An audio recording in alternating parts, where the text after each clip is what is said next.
It's going, All right. baby. Yeah. Yes. We are live. We're live. Blockchain John in the house with C3 Media right there in the description below. You can click the link. I was on their Twitch channel, which also is on YouTube now, just a few days ago. Had an awesome time. They are brand new, pretty much, to DeFi Kingdoms. They had heard about it. They're interested in hearing more about what's going on. And I'm pumped. So this video is especially good if you're new to DeFi Kingdoms. We're going to talk about different options you can have in getting into the game. You know, what the economy of the game, all the different options out there, the liquidity pools, how to do that, how to get into the jeweler, how to buy heroes. Well, I mean, if Blockchain John is game, we're gonna have him on here for at least 5 hours, baby. Yes. Okay. But no pressure there. Now, you know, we're not financial advisors here. We're YouTubers sitting in our house, not financial advisors, but the advice that we give right here on this channel is reckless abandon, baby. This is the channel right here where you can lose all your money in crypto, baby. You're one and only right here, crypto guru, crypto expert who's managed to lose over $2 million in crypto alone over this last year. Oh yeah. It'll be amazing. So here's what we recommend here on this channel. Reckless abandon. You sell your kidneys. You sell everything you own. You go to that tavern. You buy up all the heroes, baby. You tell your wife. You tell your husband. You say, look, here's how it's going to be in this house. We go all in. Reckless abandon. We scrounge up every last penny in that checking account. We go to that tavern. We buy up all the heroes, baby. I love it. Okay. Just kidding. Yeah. Just kidding. This man, Blockchain John. Zebu's in the chat saying Ben is having a lot of fun with the 100 USD challenge. Oh yeah, we are just talking about the USD challenge. Zabu, baby, and About Life podcast. These guys are other content creators in the game that pretty much all the time. Skiller, a lot of these guys, Dr. J, Jackamach. So many of these guys actually have their own little YouTube channels themselves, and they'll help you. Specifically here, I know Zabu he's pretty new, just started his channel. We need to get his subscribers up, baby. Same with About Life podcast. And also I want the ecosystem in the link below. Yes. And in the link below, go click on that video, go subscribe to their YouTube channel. Let's get their subs up. It was an awesome interview we had about DeFi Kingdoms. Their minds were blown. Their heads were spinning on all the amazing things going on in DeFi Kingdoms, all the partnerships, all the different things going. I am super bullish. So bullish on this game. I can't even explain how bullish I am. It's kind of like I spent years trying to find that awesome crypto project that's a tiny little market cap coin with an amazing team, with awesome core values, where they look out for the best interests of the community, even over their own best interests, over their own bags, where there's awesome tokenomics to the crypto coin, where the team, in this case, does weekly AMAs, where they come out and explain everything they're doing. They're doing constant updates to the game, constant innovation, constant things going. They've got partnerships all over the world. They're creating a PvP PvE game that partnered with Wisdom Gaming, which we're going to go here in a couple weeks. We're going to go visit them after ETH Denver. So many things going on. It's amazing. However, there has been a lot of challenges that's gone on with this game. And we got into that in the last video. If you click in the description, go even right now, just go give his channel a quick subscribe. Okay. And some of the things that's been going on here more recently in the ecosystem is we've been waiting on green egg hatching pets for gardening pets. We've been waiting for it. Okay. And what happened? And also profession 10 level quests. It's been coming. It's been in the works. What's happened though is once we were able to move Serendale 1.0 that was on Harmony, we moved that off the Harmony blockchain into the Clayton blockchain. Now, a lot of people still have stuff on Harmony. You can bridge it right over here into Crystalvale, which is a different realm. Crystalvale is a Avalanche subnet blockchain, that's their own independent blockchain. They have their own blockchain, which other developers can come and develop games and do, and which we already have happening, and actually get support in a similar way that you would have as a developer of a game that Gala Games gets, that Veracity gets, that Vulcan Forge gets, things like that. Wax, all these, they can do the same thing with fractions of a penny, fees in the blockchain. It's an amazing spot to come for devs, third-party devs, to develop on this game. But what's been going on here lately is and the vision of this game is to be a cross-chain, multi-chain game with different realms. So we got Crystalvale here on the DFK chain, Avalanche subnet. Then we have the original Serendale that was just recently moved to Clayton blockchain. Now that had some very unforeseen little headaches. I don't think it's anything too crazy, but definitely caused some headaches. One of the things that Clayton has, they're the fastest blockchain, I think, in all of crypto. They have a 1 second block time. So every transaction has to happen within 1 block and in 1 second. So that threw in some monkey wrenches to the team. We are expecting green eggs in December. Okay. Now we're in February. We're a couple months late on that. Okay. Which is okay. But they were able to work through the initial launch of this blockchain. There's a little bit of a delay that happened on the Serendale 2.0, as we call it, on the Clayton chain. A little bit of a delay, maybe a couple weeks, I think. But that also delayed a lot of these updates coming. Okay, and so what that has resulted in, what's going on here in the ecosystem is that we are a bunch of beaten, battered, and bruised DFK ecosystem. We're the faithful few that's hung in there, that stayed in there. And because of that, you have a lot of people who have been scrounging up every last penny in that checking account, baby, going to the tavern down here and buying up heroes. Okay. And then, but all these items that we get in game from questing and things have continuously been plummeting. And that's largely due, I would say, to a lot of these delays that we see that's been going on. Because if we had the green egg hatching that already would have gone live, we have 40-some thousand now, I think maybe 43,000 green eggs out there in the ecosystem ready to hatch. Okay. And it costs 200 tiers to hatch that egg. It also costs either crystal or jade, which is the power token on the 2 realms. It also costs gold to hatch those eggs. And there's different options on hatching eggs. Hopefully we have enough time to hit on that some. And so once that happens, and also when profession 10 level quests come, which we also thought would be a month or even 2 months ago. Okay, that's when we can actually use the pets to hatch the eggs. And it's going to help us quest better. It's going to help our XP of our heroes to level them up faster. All kinds of different things. The pet utility that will also help with crafting. It will help with combat when those come out down the road. But because we've had these delays, man, the ecosystem is just seeing those in-game items crashing, even though there is still use case for a lot of them. For most of them, there's still use case. We've already had now for quite a while, we've had gray egg and blue egg hatching. Gray eggs are from foraging heroes. Blue eggs are from fishing heroes. We've had that for a while. That eats up a lot of the tiers. And there's still a ton of those eggs to hatch. So there's not even enough tiers in existence to hatch all of the eggs. Then we're going to have yellow eggs, which are miners, pets for mining, pets, and then golden eggs, which are eggs that can, I think, my understanding is those pets will be able to go on any profession hero and will be probably offering the best pets in the game. Okay. And all that is still yet to come, but very soon to be around the corner. So let me just real quick give a shout out to the community.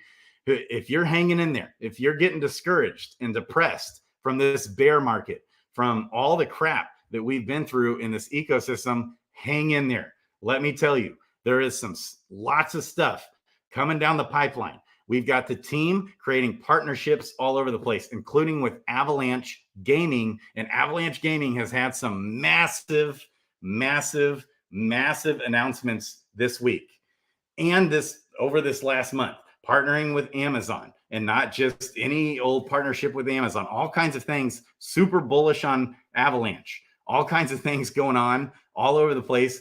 I'm loving what I'm seeing here with Clayton token has been pumping, but we're going to talk about all this. It's because Clayton has been pumping, it's not super profitable or efficient at all to quest on Serendale. We're going to talk about that, which is on the Clayton blockchain, Serendale, and Crystalvale is where most people are questing. Serendale is where most people are hatching eggs, doing summoning. We're going to talk about why that is.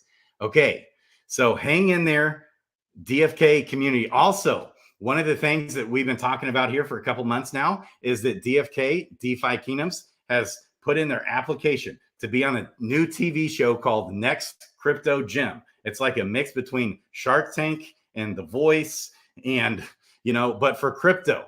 Okay, and apparently, we're not gonna know the results. The suspense is killing me because it's looking good. I know that we're certainly in the running to be in the show, and I guess that might come out like in May or June is the guesstimation. And so, but it looks like there's going to be, out of dozens and dozens and dozens of applications, different crypto projects that apply to be in the show, there's going to be, I think my understanding is the top 16 out of all the multiple dozens of projects that applied. There's a top 16, and then there's a top 4. The goal is to get in that top 4. Okay. Now, my understanding is it's looking good. I am George is one of the judges. Again today, if you saw this morning, George gave DeFi Kingdoms definitely his best shout out he's given in a long time. He gave props to the community. Okay.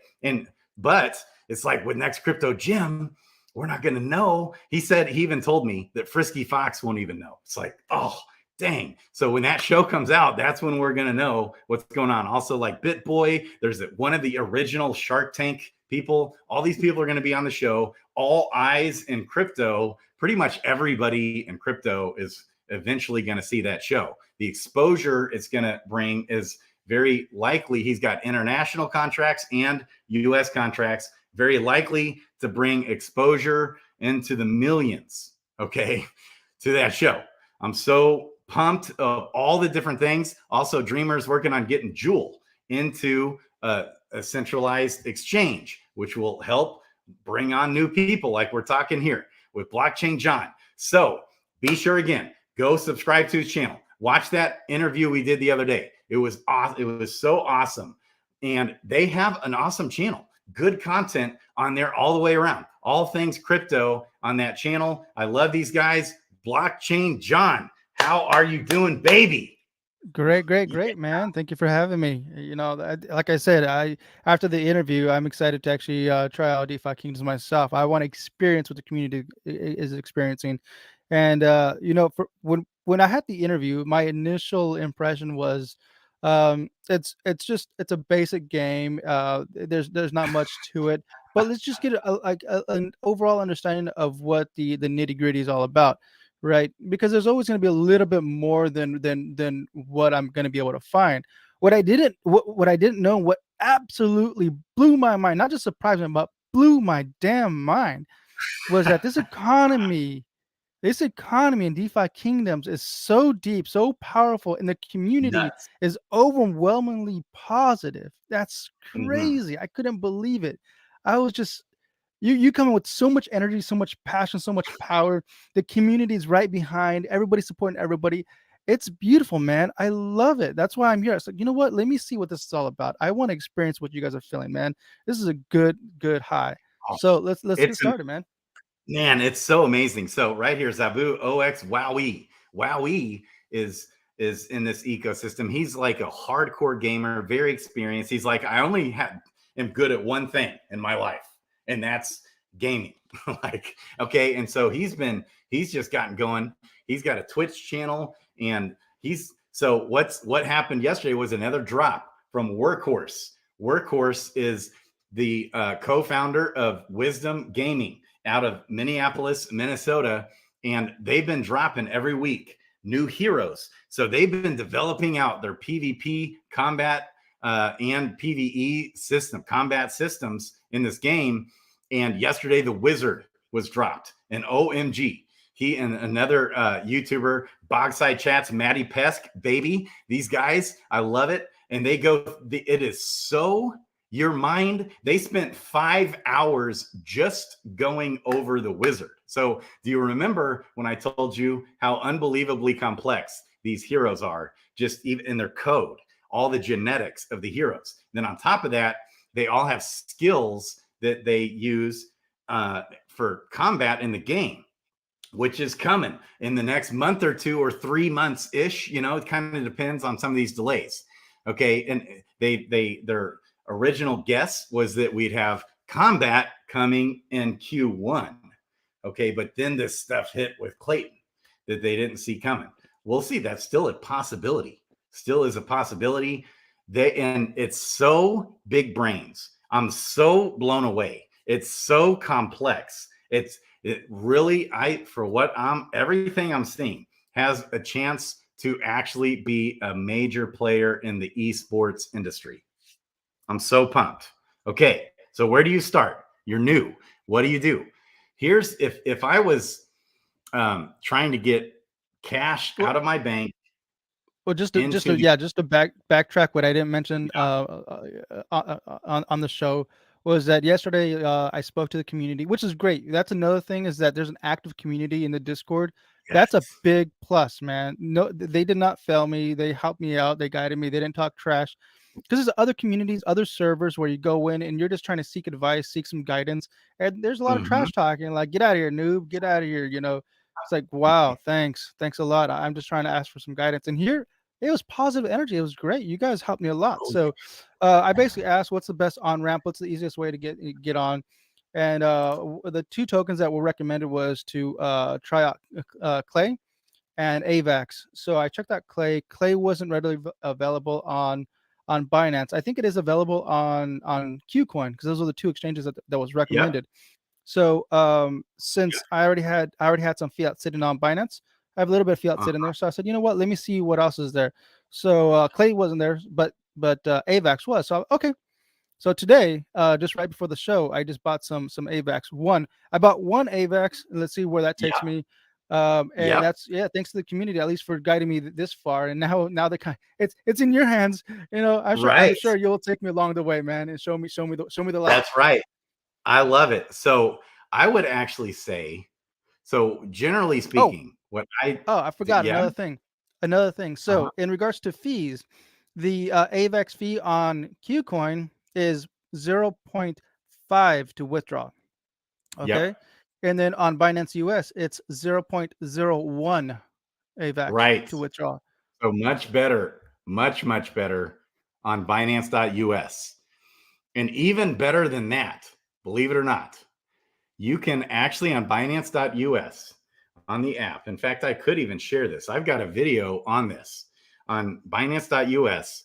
There's 2 different ways you can purchase BUSD or USDC. Okay. Now, I guess with BUSD and all the Paxos nonsense that the government, okay, I'm so frustrated. We could talk about that rabbit trail, but you can get USDC or BUSD. You can, and there's actually 2 different ways to buy that. If you click right in the middle on the app, and it'll buy it, but there is a little fee when you're buying it. But if you do it on the app, you're looking at the app, and there's 5 buttons at the bottom that you can click. Okay. Instead of clicking the very middle one, which I think that's like the big one that said, maybe it says trade, should pull it up, and I can even put it on the screen. I'm looking at it right now. Okay. instead of that big middle one, the one right, if you're looking at it to your left, Trade. okay, what does that say on there? It's a trade button. Okay, that's the trade button. You want to hit that, and that's how you want to buy stable coins or really anything on that app. Okay, that's how you want to buy any coin, anything on that app. Okay, so Is why stablecoins? okay. Then you can just send the USDC or BUSD on the Binance. You can even send it on the Avalanche blockchain, but if you send it on the Binance Smart Chain, I think you get like 2 withdrawals a week where there's 0 fees to withdraw. And that will, generally speaking, you're going to get 1 to 1. So $1, you'll get 1 BUSD or USDC. Okay, when you do that. And then you send it on the Binance Smart Chain to your Binance MetaMask wallet, 0 fees. So now it's on the Binance wallet. Okay, you can, I think you can also send it to the Avalanche blockchain USDC, either or, I think. But I think the fees are a bit better on Binance. Last I checked, this changes fast. Then through Synapse, which is a partner of this game, Synapse is partnered with this game. Like, they're really tight with Synapse, which is, I think, the largest bridge with, according to Frisky Fox, the lowest amount of throughputs, like the safest bridge that they're aware of in all of crypto. And even is built into this game. If you come down here to the docks, okay, in this game, the Synapse bridge is actually built into the game here at the Dockmaster. Okay, when it talks about bridging tokens. Okay, this is all Synapse. So, and also in the right-hand side, you can click this drop down and also come where it says bridge tokens. Okay, you can use this, or sometimes this is the way to go. It's just to use the one in game. Generally speaking, though, I go to, and this should be in the description also, I think, synapseprotocol.com. synapseprotocol.com. And it's linked with, obviously, Avalanche, with and with the Binance Smart Chain. So here, you can click on the Binance Smart Chain. It'll switch the network, and then let's take a look at it real quick. Okay, so, and then you can send it from Binance right here into the DFK chain. And so let's say you had $100, and at this point, you're going to have the full 100 BUSD. If you're doing it from Binance.us, you'll have the full 100. Okay, this is the only fee getting it into the DFK chain. Right here, you're going to end up with 99.38 USDC.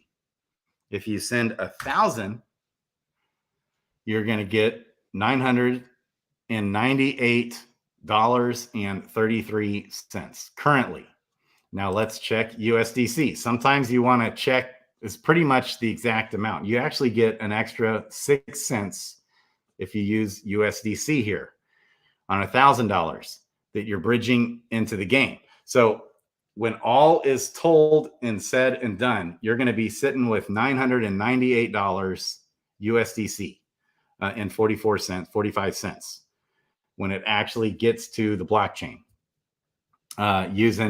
doing it that route. Now there's other options. Okay.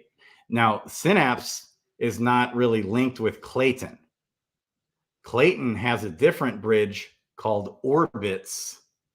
Okay. And you actually, the best way to use that one, so it's not as recommended, but the best way to use that one, generally speaking, I think, is just to buy the Ethereum, send Ethereum to the Ethereum native chain.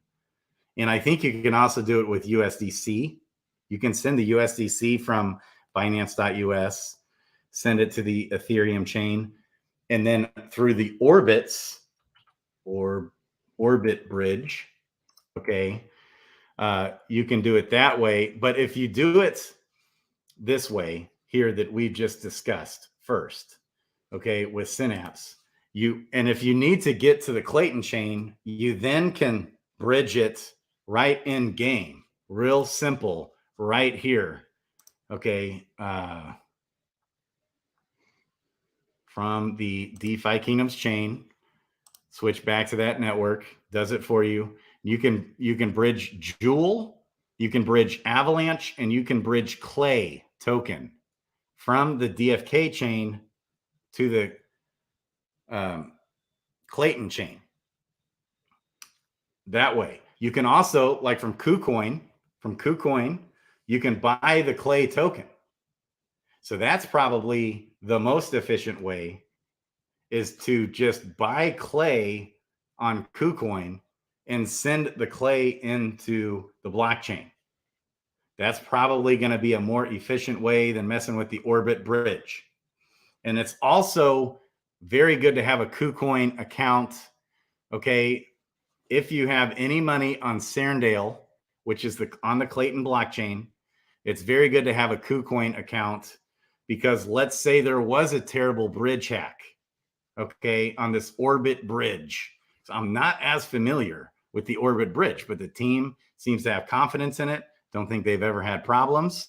But let's say there was a problem with the Orbit bridge. You would want to get all of your assets into really the best route. If this Orbit chain was hacked, you'd want to get that probably either into Clay or into Jewel. Okay. And in doing that, if you got it into the Clay token, then you can just send it right to your KuCoin account and sell it, there. Or you could immediately sell it into Jewel and bridge the Jewel to the DFK chain and get it out of there.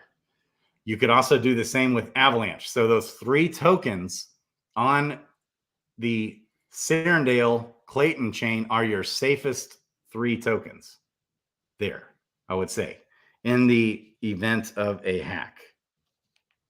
Okay. So are you still with me?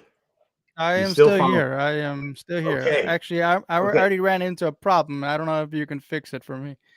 Okay.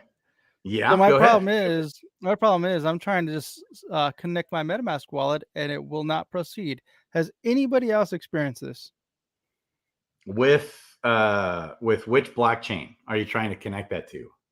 The AVAX. It won't even like I just click connect wallet and it just jumps on load. I'm sharing my screen. I think you should be able to see that. Okay, here, I'll go ahead and pull that up. Okay. So when you hit connect, that's all it does. Okay, try hitting refresh on the browser. Did you already do that? Yeah, and I closed the window and restarted it. Okay. Oh, that's different. Okay. Okay, hold on. This is something different. So now you're right here. You're actually on the Avalanche chain. So you're connected now. Okay. So this is the Avalanche chain. Yep. You can click get started there. And this is actually going to just take you right to Synapse. Same thing. So you already have Avalanche here. Now move AVAX to get started. There you have it. Yep. And then bridge AVAX. Okay. And so you want to select Avalanche there because you're on the Avalanche C chain right now. And it just says defaulted to Jewel, which it probably should just default to Avalanche. But if you also have USDC, different things, yeah, go ahead and click Avalanche there. Yep, right there. Oh, there it is. Okay. And then you see you've got 0.99 AVAX there in the upper right-hand side. Now, you can't send all of it because you got to it's a gas token as well. Okay. For the Avalanche C chain. I wonder how much you could send, though. Try sending like 0.98. See if that works. Okay. Yeah. So now hit bridge. And this is correct, right? This is okay. Well, yeah, that's another good question. Okay. And this is why even before you do this, you can either send it to the DeFi Kingdoms DFK chain or to Clayton. There's your 2 options. Okay. Well, okay.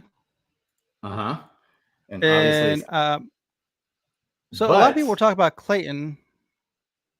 Go ahead. Go that's ahead. probably, if you're wanting to go into the liquidity pools, that's probably the spot to go with that. Also, it's probably the spot to purchase the heroes as well if you want to buy heroes. So actually, Clayton is probably the way to go. Okay. What is DeFi Kingdoms? Okay, that's the DFK chain. That's Okay. Crystalvale DFK chain versus the Clayton blockchain, which is Serendale. And so, so they're both merged within this game. yes, but they're on two different blockchains. That's So interesting. Wow. and they're two totally different realms, and that look Wow. very different. Yes, totally But they're different. but DeFi Kingdoms, it's interactive via DeFi Kingdoms. On the Yes, That's quite on both interesting. chains and both realms. That's right. Ah. That's right, baby. Well, what else there's Moonbeam. Obviously, Harmony's not going to be a thing here. But what about No, Moonbeam? What is this? the Moonbeam is it's a Polkadot EVM compatible chain. Oh, So, okay. and that's not anything you want to mess with, I would say, but Okay. it's an option. So the Synapse bridge also supports Polygon. It supports, but in this case with So Avalanche, from my understanding, Clayton or DeFi Kingdoms, it depends on the strategy I'm gonna take while playing, that's right? right. That's right. So right here, this is the DFK chain. If you can see my screen, I'm in the docs right here, right hand side. There's all these different spots. So you got the map, and in the map, oh, you don't. Oh, I'm sorry. Your screen is up. Let's pull mine back up. Okay. So here's the map. And okay. So we can go all over the place here in this map. It's also on the right-hand side when you click this. And this also works on your cell phone. So I'm actually on my cell phone doing this more than on my computer doing this. But on this right-hand side, if you come here to the gardens, okay, this is on the DFK chain in Crystalvale, which is the theme of there's a lot of lure you can read up on. Yeah, I mean, you could spend hours upon days upon weeks catching up with all of this. Okay, but there's so much. One thing here in this, this is Crystalvale Gardens, the Polar Plunge. This is a quest. This is a training quest you can do. And we'll go over that later, but that's right here in the gardens. And kind of the theme is this is like a northern cold, frigid area here. Okay, so the gardens are, struggling. The gardens are a lot different in Serendale, which I'll show you right away here. But so here are the gardens in Crystalvale. Now, the APRs aren't as good in Crystalvale. However, because the emission rate, this is how Crystal is being released into circulation. The emission rate, Crystalvale has been here for about a year now, coming up on a year, just about a year. And the emission rate has come down over time, but also what's drastically come down is the unlocked crystal rate. So almost like 98 or 96% of this crystal that you're earning, the interest that you're earning is in crystal, and almost all of it is unlocked, in which you can harvest and claim at any time. And you can then multiply into the pools. You can recompound, you can sell it right into USDC, you can do all kinds of stuff. And so the crystal Bitcoin pool, I'll zoom in here. Maybe you can see a little better. Okay. The Crystal Bitcoin pool is earning right now APR 74.55%. Total deposited is only $342,000 of value in that pool. Okay. Crystal ETH is at 73.51. We got Crystal Clay, the Clay token, 72.28% APR. Crystal AVAX, 54.83%. So AVAX, has been pumping too today, baby. Now, one thing that we did a vote because I wanted Phantom and Polygon. We could have right now also be including Phantom and Polygon into this ecosystem, people, but it got voted down. It was like 64%, but it needed like over 67% vote. Well, I missed the vote because it was like a quick vote. And that was also when there used to be Jewel and X Jewel. I could explain, don't need to, but that was the largest pool at that time. And so I think a lot of people voted that down because of that. Well, now there is no Jewel X Jewel pools. I think we need to vote again to bring in Phantom token and Polygon token into this ecosystem. Go ahead. Question. Yes. Yeah. So in regards to voting, is it a one of one, like one user, one vote, or is it you're paying certain tokens? It's based off a few different things. It's based off how much Jewel you have in the jeweler, which is so bullish for Jewel. I'm so unbelievably bullish on Jewel. Unbelievably bullish on Jewel. Okay. And I'll explain why. So the jeweler is the main one. Also, I think for every hero you own, you get 10 votes. And for every C Jewel, maybe, is 1 vote. Is that right, community? I'm not 100% sure. Christian Peter, who's an amazing developer and has an awesome YouTube channel in the house. Effects, who's one of the biggest brain guys, also has a few different YouTube channels, one of which has like 18 or 20,000 followers now. He's got a DFK one, though, as well. We need to get that boosted. I love it. Okay, so for every hero you own, I think it's 10 votes. And maybe it was just at that time, it was for every jewel you own, it's 1 vote. But I think now it's for every C jewel you own. But you also said something about the jeweler, right? Storing tokens in the jeweler. Yes. So right here, the jeweler is a different spot, which I'll go to next. This is the gardens, and this is where you create liquidity. This isn't actually where I'll show you where to create the liquidity, because you're also going to have the gas token. But one awesome thing about Synapse is when you bridge your AVAX, Synapse will actually deposit. So part of that fee that you saw on your screen, they are going to deposit a little bit of either Jewel or Clay token so you can operate on that chain, because you got to have a little bit of gas to operate in DeFi. How familiar with DeFi, decentralized finance, are you, MetaMask and all that? I can work my way around it. Okay. So have you messed around with DeFi much before in the past? No. Are you talking about like in regards to what? Like this is DeFi MetaMask, where you're actually connecting dApps to your MetaMask wallet. Yeah. I would say a whole lot of that, or just a little? I tinkered with a couple things, couple of staking tokens. Okay. Yeah, that's great. That's great. And so you understand you got to have whatever blockchain you're on, you got to have that gas token to function. And the gas fees. That's why I hate messing with the Ethereum blockchain, doing anything there. Hate it. And my question is, would you happen to know how much the gas fees are here for transactions, or does it vary depending on the action? It does vary depending on the action. On the DFK chain, it's a small, tiny fraction of a penny. Okay. It's amazing. And so most people are questing all their heroes on the DFK chain.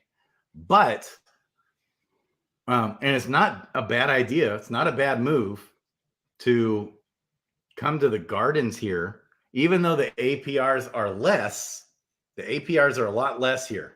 But the released crystal token, you're almost getting a fully released crystal token. Very little of it is actually locked. And I'll even show you. I'll come to this other wallet. I have 7 wallets. I own like 1,800 heroes in this game. What? I'm no kidding. Okay, so on this wallet is where I have all of my liquidity. So, and I did just compound this pool. I I compound different pools. I do different things every day. Some days I sell it right into USDC. Some days I create liquidity with the in-game items. Some days I compound these pools. Some days I hatch eggs. I use this, I just do different things every day. Today I was compounding into the pools. That's what I was doing today. And so see how I've earned 7.3 crystal. And so the current unlocking rate is 97%. I'm getting 97% of my crystal. Okay.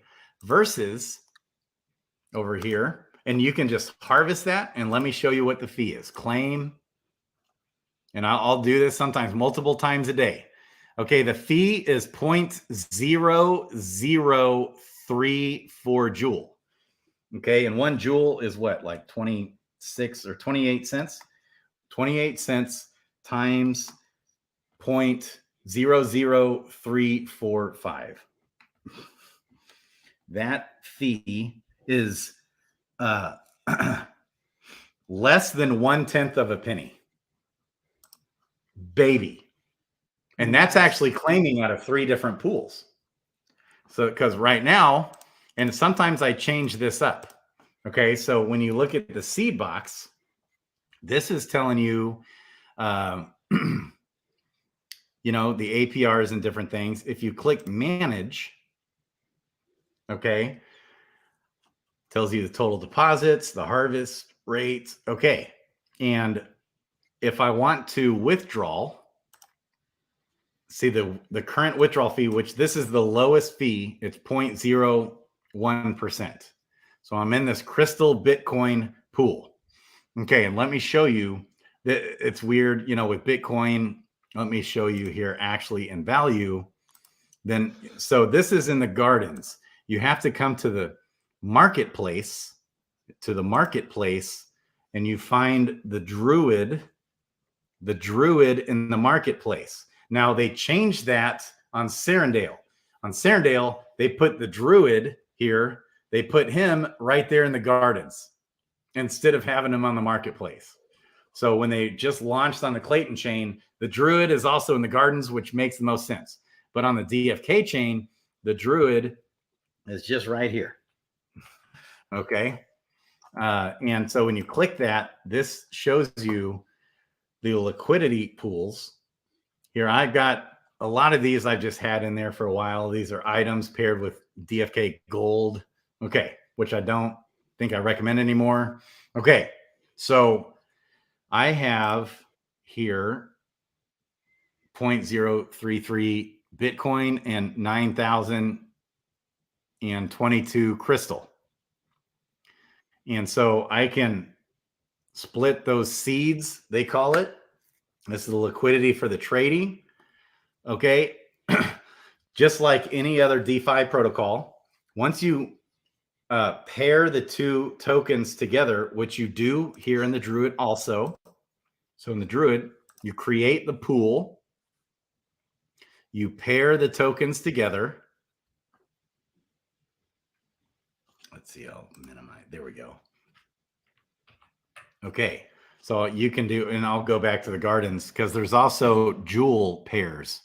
Joule is really the token that you want to own in this ecosystem. It's deflationary and it's almost fully circulating supply of 125 million tokens. Whereas Crystal is going to be inflationary, but it's in there is more yet to come, inflationary pressure coming, okay, for Crystal. But it is very depleted. So Crystal wasn't long ago, it was over 20 cents. Now it's sitting over, it's like 9 cents. So if you click this little gear right here, Crystal, it'll tell you the Crystal price, which is convenient. It's right at 9 cents currently. And this generally works sometimes when I'm on the computer streaming, okay, there it is, popped up. Gives you the Crystal market cap and then the Crystal total market cap with the circulating supply, total supply and circulating supply. But there's about to be a lot more Crystal dropped That's coming. Okay. But even that will be released slowly over time. It's not released all at once. Okay. But there's also there's burning mechanisms for crystal to where a lot of the crystal is also getting burned out of existence. Okay. So this is where you create the pools, right? So if I might have a little bit of Bitcoin from earlier. Yeah, I still have some. Do I have a little bit of crystal? And then I can just hit max or however much I want to pair. Hey, and I've got enough to do this. We're compounding again. Then I hit confirm supply. And I'm pairing the two together here. Some days I might just be selling a lot of stuff right into Bitcoin or right into Avalanche or right into Clay token. Or, I was doing the Clay token and it's pumped. So I actually had bought up some Clay and I'm pretty heavy in those pools as well. And that has paid off really well there. But recently, as we've seen the Crystal and Jade token really take a dump over this last month or two, that's when I bought up some more, paired a lot of this stuff up with the Crystal. When I saw these Jade and Crystal tokens take a dump, I started kind of coming into these pools. Okay. And so once I just paired up those two tokens, I just paired them up. You can just scroll right down and deposit now the LP tokens. And you hit deposit, max, you can deposit. That's how you get into these pools. Just be careful if you're doing it with Jewel on the DFK chain. You don't want to do it all because it's still your gas token. You have to leave a little on the DFK. You always have to leave some Jewel and you have to leave some Clay token to, for the gas. And Clay gas fees are much higher now because we've literally seen Clay more than double in value. Okay. Are you still with me? Yes, I am. All right. So I just compounded and went right into that pool. Now, if you don't deposit, you just have the LP sitting there and it's not in the gardens earning all that interest. You're still earning the trading fees though. So just like on Uniswap, you earn 0.3, of every trade is 0.3% of every trade. And so the best idea is to continuously go in there and compound it. If you're bullish and you're not wanting to sell the rewards, or you see what I also do is I use the Crystal and the Jade to play the game. So we're going to have to do a series of videos probably to really get you acclimated into this ecosystem. To talk about the heroes, summoning, hatching the eggs, leveling the heroes, you have to use Crystal and Jade. Those are the in-game power tokens. And I earn Crystal and I'm earning a ton of Jade right now. Okay. A lot of Jade I'm earning because I've got a lot more liquidity there. And I use that Jade to summon heroes like Gen 0 heroes, which that's another conversation. I use that Jade to hatch my eggs. If some days though, I might want to sell some eggs or create liquidity with the eggs. So you can also create with this Druid, you can create liquidity with the items that your heroes are earning in game so that people can then have liquidity to trade and sell, to buy and sell them. Because there's also the stone carver where you can make stones for summoning stones where your heroes will get better stats because it's so in depth. These are like separate hours long videos. So for a newcomer into the game, this is how I started in the game. You just come get these juicy APRs. Well, what's going on there? Let's come take a look. Let's take a look on Clayton. So right up here, I'm just clicking my MetaMask and I'm going to go from the DFK chain to the Clayton Pocket network, or that you can go to the Clayton mainnet. Now, I have a couple different RPCs here, but also right now today, you might just want to consider just going into one or the other blockchain. So now this realm here, this is Serendale. This is original DeFi Kingdoms. It was on Harmony. They moved it, put it right here on Clayton blockchain, no longer on Harmony.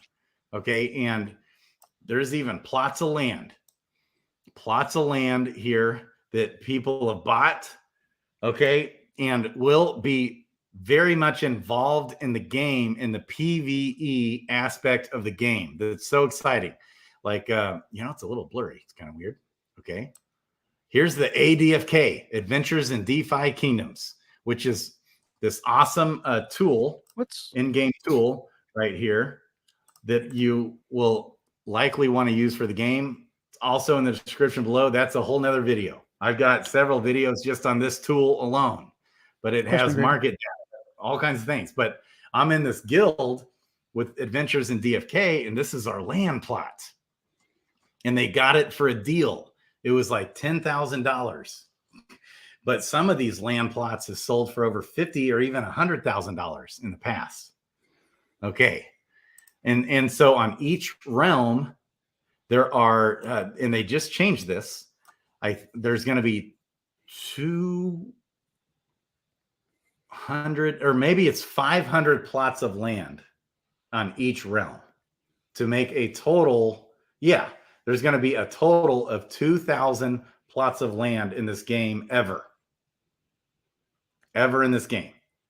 A total of 2,000 plots of land. And some are worth more than others because of the location, but you don't have to worry about that at all. For the user buying them, the question is the user buying them, what's the benefit of owning it? Okay, the game is going to be developed on the land, and on the PvE aspect of the game, you will be able to use the land to do a whole bunch of stuff. But right now, it doesn't help you at all. So all these people that have owned these lands, it's not helping you at all. But eventually, like, in order to go to different realms or do different things, we might have to cross different lands and pay fees to the landowner, or do different things. There'll be crafting, different places where we can craft. We might be able to go to this land and summon a hero at a discount price, or something. We might be able to do different things. Here's a question. There's going to be, I think, there's going to be land tournaments. There's going to be combat tournaments on these lands, all kinds of things where you pay a fee. And so where these lands in the future will be really bullish income generating things. Is it possible? Is it possible to create another blockchain within these lands? That's a good question. Like another ecosystem, because you said that this is all based off of the DeFi Kingdoms blockchain, and within that you can develop more blockchains, right? Yeah, well, definitely some of the things going on, I think, will be third-party developers developing, like we got Christian Peter right here. Oh, do we have Bolon in the chat? Yeah, Bolon or Riz. Oh yeah, we're going to be in Denver. Okay, but Christian Peter is built. He's a dev. That's next week. He's got That's next week, man. Awesome. Yeah, I'm going to be there, baby, with some guys in the community. We're going to be repping DeFi Kingdoms. Yeah, land is still total speculation. That's right, Maddie Pesk. This is Bogside Chats. They've got a YouTube channel, and they're in the guild. So very much a part of this guild that I'm also a part of. I think Effects who's big brains. Christian Peter has his own YouTube channel. He's building a tool called DFK Today that's going to be super awesome to have. His tool is going to be amazing. I just a couple days ago did a video with Born to Die 007, which saw our stream on your channel, and he was in there that night. He's got an amazing tool called DFK Quester. Just an amazing, absolute, phenomenal tool. So all these third-party devs developing these things. This is where I get my pricing too. Up here in the upper left-hand corner, Clay tokens at 30 cents. We got Jewel. I think the market's taking a breather today, coming back down. Okay. So let's jump back over to my screen and continue where I left off. Yeah. Okay. So, well, do you want to see? Okay, we're in Clayton. Real quick before we do that. Okay. Let's look at the gardens here in Clayton. You come to the seed box in the gardens in Clayton. Look at this APR. Jade, Whoa. Bitcoin, 249%. Nice. Now, but look at the unlocking rate. The unlocking rate when I need to go to my other account that I was on before. Okay. Now the downside to this is I've got on this account 34,000 locked Jade, which is a lot. And my miners are mining, questing away that right now as we speak. And they're unlocking a tiny little portion of that Jade. But it's a decent amount. Over a month or two, 5,000 of that Jade will be unlocked. So that's also a big part of how I'm using my in-game power tokens to do things like summon. Okay. And so we've got these Jade pools. And on the other DFK chain, we had crystal pools. And then on both chains, you have all these same tokens also paired with Jewel. And Jewel is by far the best token to own. And because of that, like the reason why this APR is so much higher than the Jewel Bitcoin pool is because the total amount deposited is way less. There's only $247,000. So this is just tiny. There used to be on the DFK chain $1 billion in those gardens at one point. It was well over $500 million. It almost hit $1 billion just on the DFK chain. Okay. So you got Jade ETH. Now, after Jade crashed down, which we were all kind of expecting, we weren't expecting a Jade price of 6 cents. That's just like, oh, damn. That's really low. But when Jade came back down to 12 and 10 cents and then 8 cents, I just keep going in. And at this point, I've gone in but there is no telling. I mean, how low can this go with delays in the game? There's delays. The more this egg hatching and profession 10 level questing is delayed, the more sell pressure we're going to have on all the in-game items and Jade and Crystal. But as soon as we go to hatch all these eggs and do, and then play combat and do these different things, I'm more bullish on Jade and Crystal because you got to have the token in game to do everything, to summon, to hatch the eggs. And there's going to be a lot of that is utilized. And then you're definitely be bringing in a lot more value with doing videos like these. You're gonna be going to ETH Denver, shaking hands there, talking about that there, especially with your charisma, man. You're gonna just show the heck out of this. I know that you're gonna do the what is it? I guess we'll call it crypto tank, and hopefully you guys make it up on there. That's gonna be a lot of money being invested into DeFi Kingdoms. Yeah. Yes. And so, I mean, just imagine the upside right now. Now, I think we're actually just pushed over 1,000 actual real life human beings in this game. I think it's been down to like daily active users. Are there bots? Yes. So I have I'm botting away. These are bots running. I've got 1, 2, 3, 4, 5, 6 bots running right there. Are they plus the DFK Helper bot? Are they CPU heavy or? Yeah, no, not too bad, but a little bit, not too bad though. But these are third-party bots. So, and there's like 3 or 4 or 5 of them out there available. And as far as I know, they're all good. They're all safe, but it definitely adds more risk. Some people don't touch the bots, but it's a game changer, lifesaver. And that's why this game has survived. Without the bots, there's no way on God's green earth I could manage 1,800 heroes. Like if you have 300 or 400 heroes, it's pretty much 12 hours a day, 7 days a week, at least that much time questing your heroes. Like just all day, every day.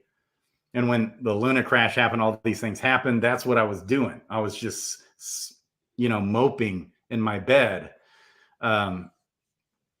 questing, just devastated. Didn't get out of bed for months after that happened. I've been an absolute wreck. So, okay. But back to these gardens. So you're going to have to debate, okay, if you want to start with these gardens, which is probably where I definitely recommend you starting, okay, with your Avalanche token there. So these are all these pools that I'm in. I'm in all these Jade pools. I wasn't like all the Jewel pools. But then once Jade really took a dump, I wasn't all these pools. So now if you can go Jewel paired with USDT. So this is Orbit's wrapped USDT, which there's risk there because it's the Orbit's bridged USD version of USDT. Okay, so if there's a bridge hack, it could lose its peg, just like what happened with Harmony.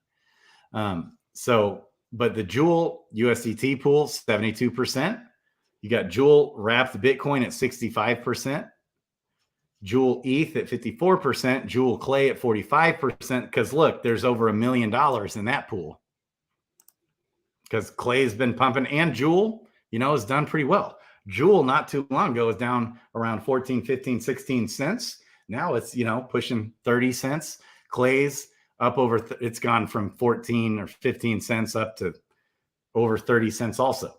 So that's doubled, like Clay has just real recently.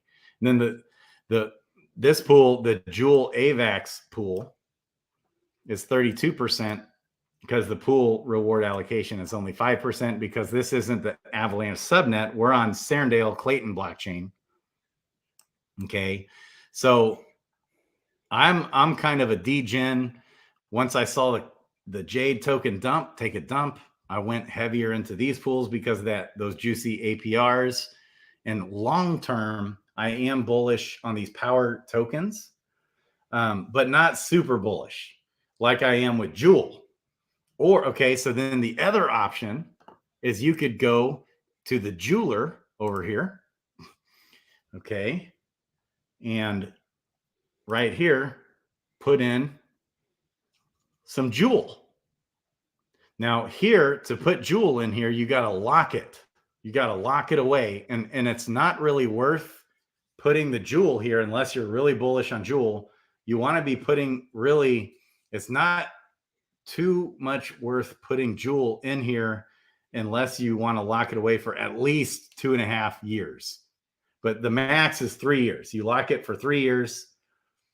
And right now, okay, it's earning a little more interest.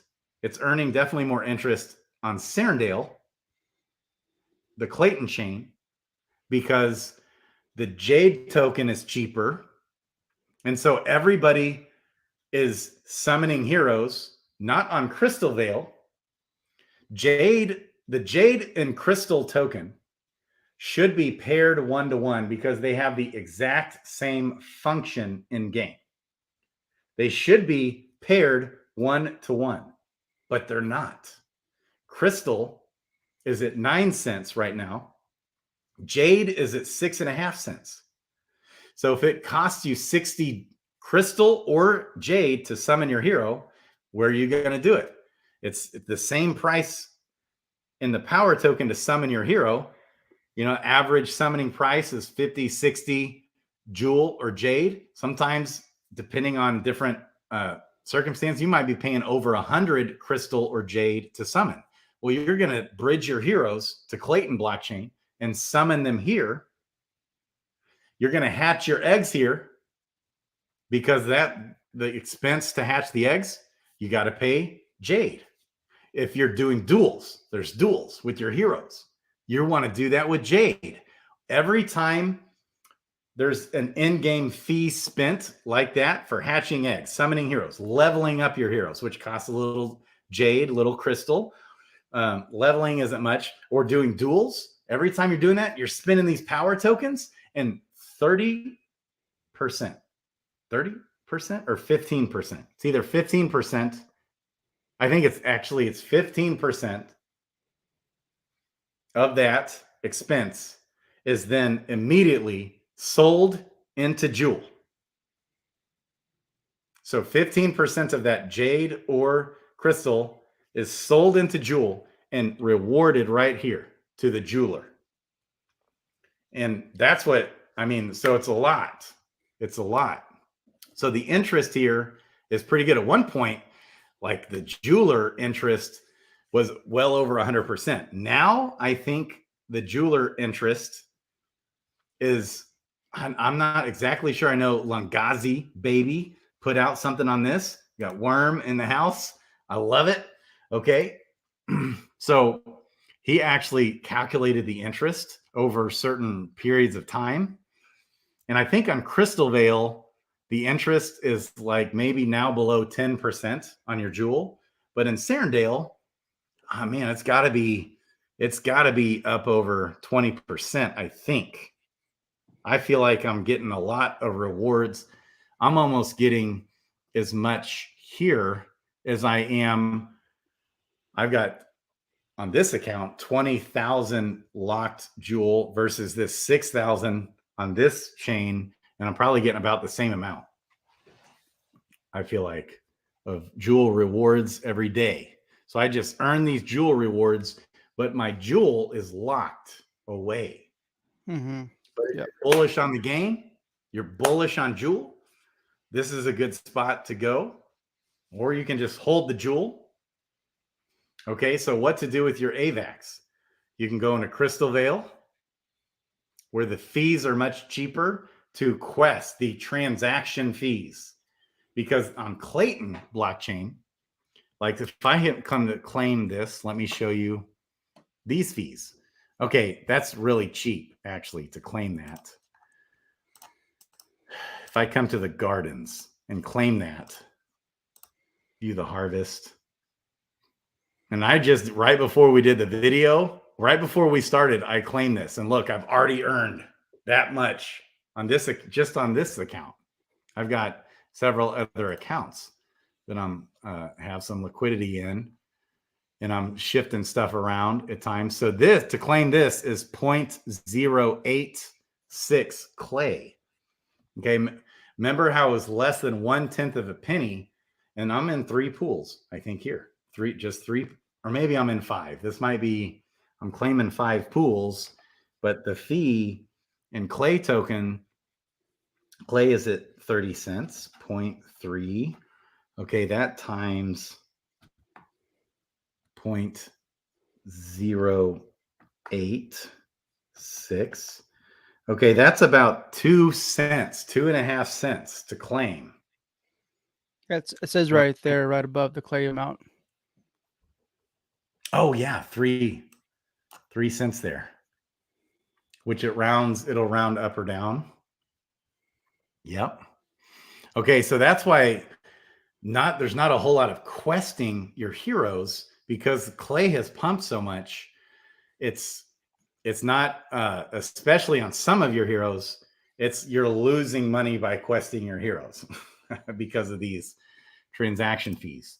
You don't want to be doing that. Now, I still have some heroes here because, like my foragers, some of my higher level foragers, my gardeners. So another nice thing about being in these gardens, okay, is I have my gardeners gardening on these pools, increasing the APR, and it's pretty substantial. So you see these APRs, like on this pool, it's 249%. Well, then you add my 2 level 10 gardeners gardening at the same time, I'm also earning an increased, like, I want to say somebody said 30 or 40, 50% interest if you have your gardeners continuously gardening. That's what the bots are doing. So I can add another 50% onto that. Then I have my miners mining my locked portion of the jade that is released. And we saw, portion. So there's a larger percentage going to the locked. I just claimed this, but a larger percentage goes to the locked currently than goes to the unlocked. But we just saw, so right now the current unlocking rate is 75% until February 23rd, approximately 1 day. Then it will change to 73% is unlocked. And also the emission rate will be a little bit less too. So the interest rate will go down, but the unlocking rate will go up. Good. All the way until the point to where these gardens will be similar to the Crystalvale gardens APRs. In about 10 months or so, about 10 months, these gardens will be reflecting the same APRs as what we just saw in Crystalvale, but the unlocking will be almost 100% at that point, where it's all being unlocked. So your dilemma, I don't even know what I would do in your case. If I was in your shoes, I would be tempted to go into these juicier APRs. Well, first to start off, I have the decision to make between Clayton and DeFi Kingdoms token. Right. And I'm gonna go with DFK because you did mention that the transaction fees are a lot more affordable, correct? That's correct. Transaction fees are less, but the interest is less, but the unlocking is more. So yeah, but that's fine. Yeah. You could just well, what about interactions with the game itself? That does cost transactions as well, right? So if I'm doing a lot of transactions, that's no problem. okay. It's the all the transactions are a fraction of a penny, baby. All right, it's beautiful. Continuing on. It's beautiful. Let's see. So with 98 or 0.98 AVAX, we're gonna swap that out to DFK Kingdoms wrapped AVAX 97. Close that, bridge that over. And that's pretty safe because this is an Avalanche subnet, So okay. And the gas fee on here, the gas fee on my end is 41 cents, 0.0196 AVAX. Okay. Is it letting you? Negative. No, it's not. You do not have enough AVAX in your account. Okay. Okay. So reject. So you're going to have to do 0.9. How much AVAX was that fee? Was it? Yeah, try that. I don't know. Let's just try 7. Okay. Let's see here. We're just going to play with the numbers and see what we get. It'll tell you what the fee is. So the fee is 0.0196. So pretty much 0.02. 0.02. So let's do, it's got to be 6. Okay. I would actually go 5 just to leave a little bit extra. A little bit of extra in there. Yeah. Okay. So loading. That's loading. You might have to refresh. Sometimes. Okay, let's refresh. Yeah, APIs.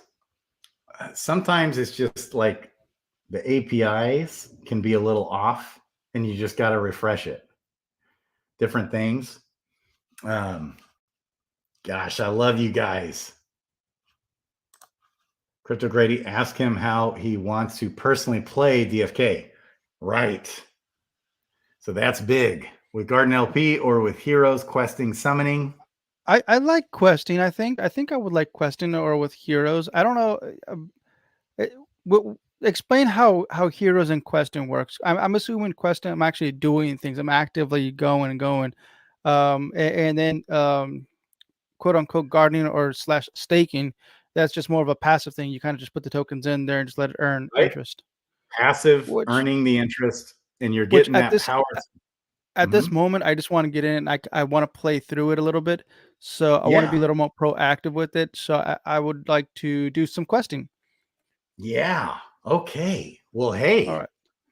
Then we can get into, so you got to buy a hero. Okay. And my first hero that I bought was nothing special hero. And I want to say it was $300, $400, $500.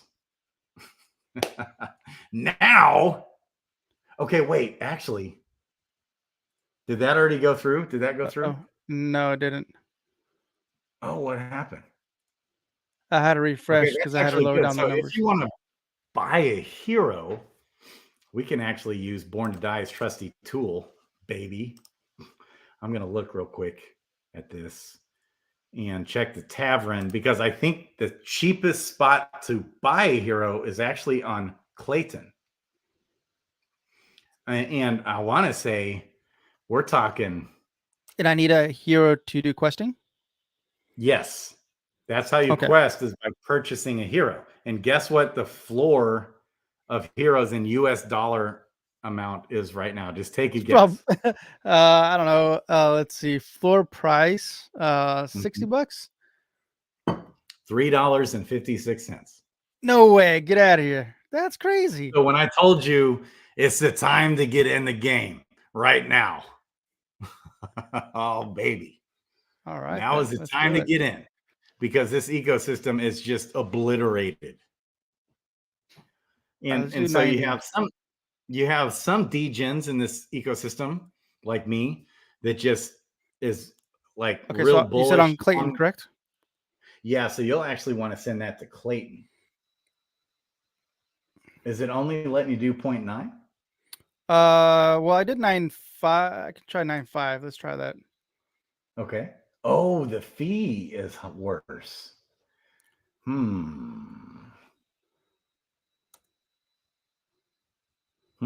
Hang on here a second. Oh, it is so actually 0.05.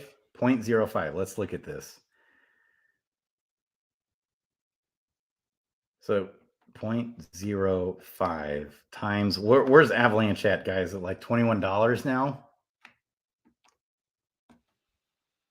Okay, that's $1. Hang on. Before you do anything. Interesting.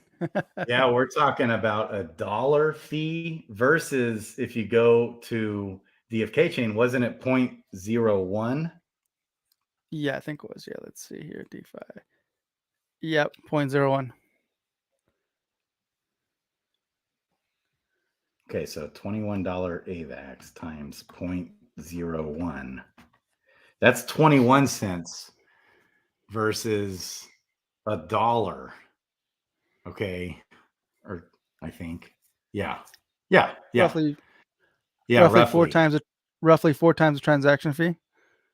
Yeah. So then to the floor hero on the DFK chain is $4.36 versus $3.56. $3.56 versus $4. It sounds like I would break even about regardless. Yeah. But then you're going to want to bridge that hero right into the DFK chain anyways. Might as well just go into the DFK chain, I'm thinking. Okay. So stick with that. Let's just stick with that. Let's do 9.5, see what happens. Okay. I think I already did 9.5 and it wasn't enough. Let me check here. And no, okay. It did not. Okay. Let's try 9.4. We'll figure this out. Bridget. There will be a time. It like makes you keep a certain amount of AVAX on the AVAX chain. It's weird like that. Yeah. The question is how much. No, that didn't work either. Keep on going. See what it says. Here, negative. What does it say when you try? Sure. Let me see here. It is saying you do not have enough AVAX in your account to pay for transaction fees on the Avalanche chain. Oh, you know what? It's probably. Hold on. Yeah, it does that. It's weird. Okay. He said, so shout out to Ryder, by the way, who he's the one that I think super chatted George this morning, caused George to get it. So he's saying it's 0.15 that you got to leave on. I'm guessing. So I remember when I first did this. Yeah, you had to like leave a certain amount on the Avalanche chain. And so he's saying try 0.85 probably, or 0.84 maybe. 8.5. Yeah, try that and see. All right. Did that work? And nope. Okay, try 0.84 then. 8.4. Yes. Yes. All Ryder. right. Good job, man. Thanks for the shout out. Yeah. Okay, confirming transaction. There we go. Pending. But you know what that reminds me? You know what? Now I don't even know if I have AVAX on MetaMask now. Do I need it at this Okay. moment? No, well, it may not reflect that it's there, but it's there. And it's easy to add. There's a few different ways you can add it, but it's there. It'll be there in game. Okay. So now, since that looks like, okay, hang on, at the top, it's still saying 0.99. Did that go through? Like, did that, was it a successful? Yeah, well, yeah, my account only shows 0.14. Excuse me. Okay, perfect. Yeah. So you still have that AVAX there. Okay, which is good. And so, and somebody asked, we talked about this at the beginning of the show. Probably the best way to send money into the game, I would say, Binance.us. You just get the BUSD or the USDC. You send it to the Binance Smart Chain, no fees. So if you did $100, you'd have 100 BUSD sitting And there then you would on. use that from here, or? Yeah. Okay. So now. Oh, there it is. Okay, I see. There it is right there. I saw the option right there. That's cool. Yeah, but go Okay, ahead and so click there you now go. So on that. that's Yeah. so, yeah. I tried clicking it. It's open on my MetaMask. So yeah, that's pretty cool that you guys figured that out. So it's a free transaction right there. That's awesome, dude. I know. Yeah. So it gave you a little bit of Joule. So now you can function. Now Oh, find the do I have to? DFK chain. DFK. So right there where it says Avalanche C chain. Yep. Right there. Find the DFK chain. Click that. Okay. Now go ahead and Oh, switch the realm. Go ahead and switch it on your switching MetaMask. over to Binance. Nope. To the DFK chain. Whoops. Yeah. You're still on Avalanche. So on the, It's asking me to switch over to. okay. Oh, hold on. Approve DFK chain. There it is. Okay, it's automatically adding it. Do I want that? Do I Awesome. want to switch? Yes. Okay, Mm-hmm. got it. Hey, that's me. Yeah, That's my baby. name. Hey, yeah. Blockchain John, you set up an account. Okay. So now on the upper right-hand side, you see those three little The arrows. sandwich Yeah, bar. click Yeah. that. And now go to the marketplace. Or you can click the map. Okay. Okay. And then see the trader right there by your, if you go down, yeah, right there is the trader. This is where, see, there's your jewel, baby. So you want to click that down arrow and put the jewel on the bottom. Okay, or you can do it that way. Click on the AVAX. Okay, and now on the one below, you want to click jewel. Let's start with jewel. And let's put, you want to sell a little bit more to have a little bit more jewel in there so you can function. Not all, not even half. You're probably fine with just like having one jewel or something. Just one Okay. jewel is all you need, or maybe two. So at the bottom, you can just click you can click at the bottom where on the So like that. jewel tab. Yeah, you could do that. That's fine. And that way you have a little bit more gas fees. I love it. Yep, you got to approve the AVAX. The transaction fee is literally free from what it looks like. Yeah. Like 0.0000. In fiat, it's free. Yeah, right. So you don't really necessarily need 3 Joule, but that's okay. Never hurts to own Joule. We treat like us in the ecosystem, we call ourselves Joule maxis a lot of times. So we're so bullish on Joule for so many different reasons. But you would be fine with like a half Joule or less, probably. That would get you by for a while.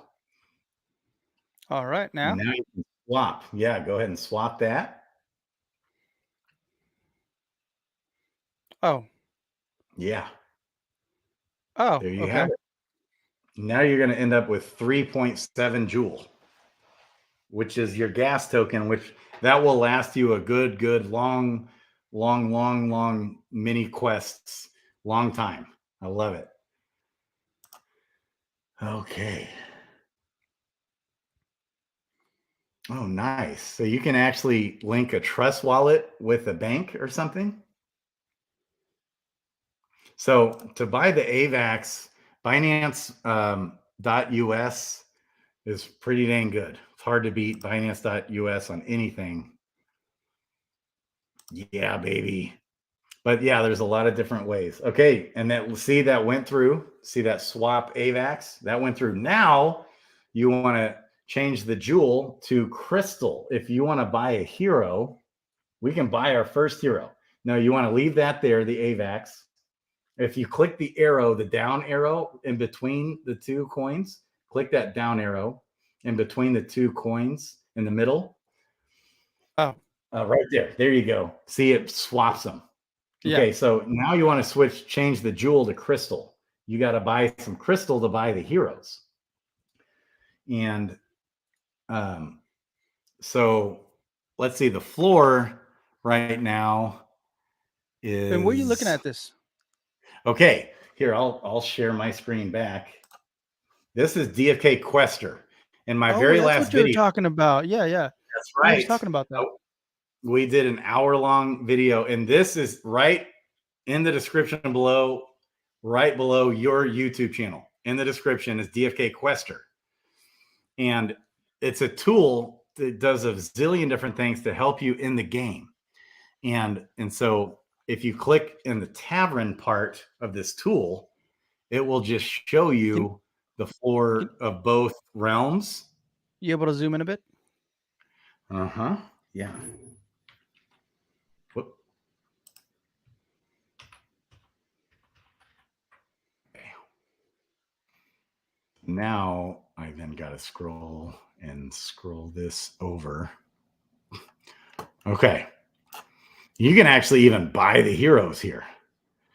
But when the network, we can just search Crystalvale. Okay, so the floor is $4.36, which is 186 crystal. That's amazing.